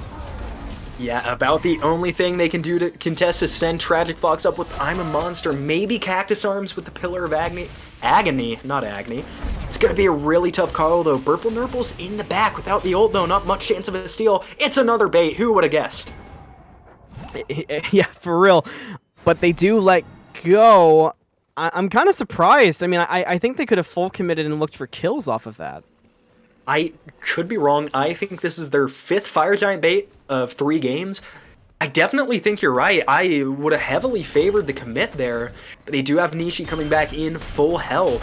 With Burple and mid, they have another chance to do the Fire Giant. Everybody's moving away, but they're all moving in for the kill. They just let Small Town Girls reestablish themselves by the Fire Giant pit. Lucent and Tragic are here and both have their ults. This Fire Giant is no sure thing.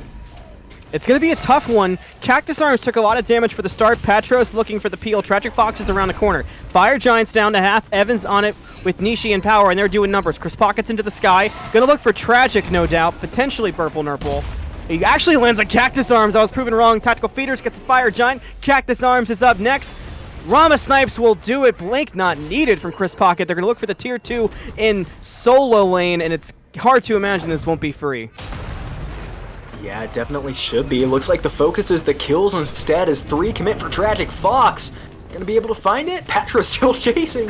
Patro's diving deep for the He's kill. Feeling good on the Achilles. They won't find it. They will fall back and look to regroup and potentially push this Phoenix out in solo. There is still a tier 2 up in dual lane they could go for, but they look pretty confident to just hang out and get the Phoenix. Yeah, and they definitely might be able to. CACTUSARMS being down is a massive part of this Small Town Girls defense.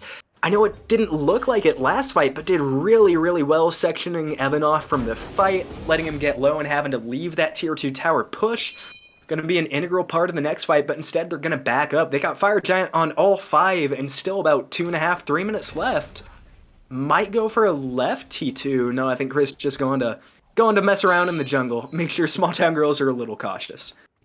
Yeah, I almost feel like Tactical Feeders could be more aggressive on this particular push. It kind of feels like everything's going in their favor. I mean, we even saw Small Town Girls kind of hanging out in the doorway, just taking poke from Power. Yeah, I do. I mean, I always like showing restraint. I think it's definitely better than overcommitting. That being said, especially being a Thor and Athena here, they're pretty safe picks. They can definitely afford to get a bit more aggressive. Now that Rama's here, we're going to see Nishi lead the charge into the tower. I think smart by Small Town Girls not to even contest it. The Thoth is the only one missing, and he can still hit you from like a mile away without a Yeah, for sure. 20-8, the gold lead where it's at. Pow has been dangerous, but we're at a point where Power and Evan could probably 2v5, at least in terms of damage. So Small Town Girls has to find some kind of miracle at this point. Really, I think all they need is Patro and Powa, those two combining for 14 and 2 in this game. As much as we sing the praises of Evan this set, and I mean, this set combined, I think now 17 and 3 KDA for the Rama, which is absolutely massive. This game has been about the solo in the mid lane. They're making their competitors really not have the greatest game right now, and I think that's an even bigger impact than them being ahead, is keeping Tragic and Cactus behind. Yeah, I think if Tragic and Cactus were more in this game, I do think we have a different game than we have, because Small Town Girls is, despite how badly they're getting beaten down this game, they haven't felt completely out at any point, which is no small feat. Yeah, it's definitely not. And I think exactly like last time, this is another team that's going to be really good on defense. Dharmic Pillar and Pillar of Agni, the two defense pillars, going to be really, really impactful in this Phoenix fight. If TragicFox can get the reset on the I'm a Monster, this could really quickly have the tides be turned. Tactical Feeders, they look like they want to get aggressive. They're going to rely on the poke from Powa. Again, massive taunt, hits 3. Blink in, taunt, final judgment, everything's getting dropped. This might be Tactical Feeders' moment. Small Town Girls fighting back, ChrisPocket lands, Evan gets a kill, Patro's got a double! Patros Divine! Phoenix is down, 2 members remain, and the Titan Siege begins! There's the frenzy! Physics falls, it's a triple kill for Patroclez! Tactical Feeders was an underdog all season long, but now they can call themselves Smite Draft League champions! In the sweep, too, they do it in convincing fashion. And I don't know if a play better encapsulate their season. Triple Athena taunt to the triple Thoth ultimate. Couldn't do it any cleaner, and the communication and game knowledge from this team are absolutely on point. What a great final call from Tactical Feeders, their second one in this set, as they take this one in a fervor. I'm borderline in shock. I did not expect a sweep. I would have thought the opposite. I would have thought we were going best of 5 all the way. Credit where credit's due. Small Town Girls gave it everything they had down to the last possible second, and they had a great season, but Tactical Feeders did anything but and could not be stopped. This playoffs, they run it back, they run it through, and they bring it home with incredible performances all around. Yeah, they really do. I think definitely one of the big teams where every single player is a really, really huge contributor in that one. They all played lights out that set, and it really shows. I mean, Evan went 14-1 through the first 2 games. Still had a really good third game, although quieter, and just lets the solo laner pick up the slack. 10-0 on Patro, and you can't play solo lane any better than that. You really can't, and there could be something said about each member of this team, realistically. They all deserve awards. They all deserve MVPs and titles and accolades without a shadow of a doubt. But what they do get is the prize pool as well. Yeah, definitely. One of the best parts about winning the championship, you gotta love it. And on the flip side, from Small Town Girls, one of the ultimate Cinderella stories, more so than Tactical Feeders, a team that struggled in the regular season, brought it all together, made a deep playoff run, knocking off the #1 team in the league. Something no one saw coming. They should still be extremely proud of how they played this season. Yeah, without a doubt. It's funny, going into playoffs, we talked time and time again, each caster, about how Harbingers looked like the favorites. For a while, Sugar Babies looked like the favorites. Not once did anybody mention Tactical Feeders or Small Town Girls, but they made it here, and we saw who got the better of it, without a doubt. But with all that being said, we will be right back. We're going to take the shortest break we possibly can as we try to organize for you some interviews with our winners, so stick around to get to hear from the players who just won the first championship for the Challenger League in the Smite Draft League.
taking shots at the enemy. I'm gonna make it to the top, leave a legacy. If I got something to say, you better let me speak. Turn it up a new degree, bitch, you ain't seen anything. I pop off with the new rock, electronic, blow the sonic roof up. I'm too honest when I take a few shots. They're too toxic, need to take the noose off. And you cannot save me, 'cause I don't need saving. It's everything I've been chasing, all here for the taking. Don't wanna test your luck with me, I think I've had enough disease. I'm sick of all the bad thoughts, people who are have-nots. You were not as tough as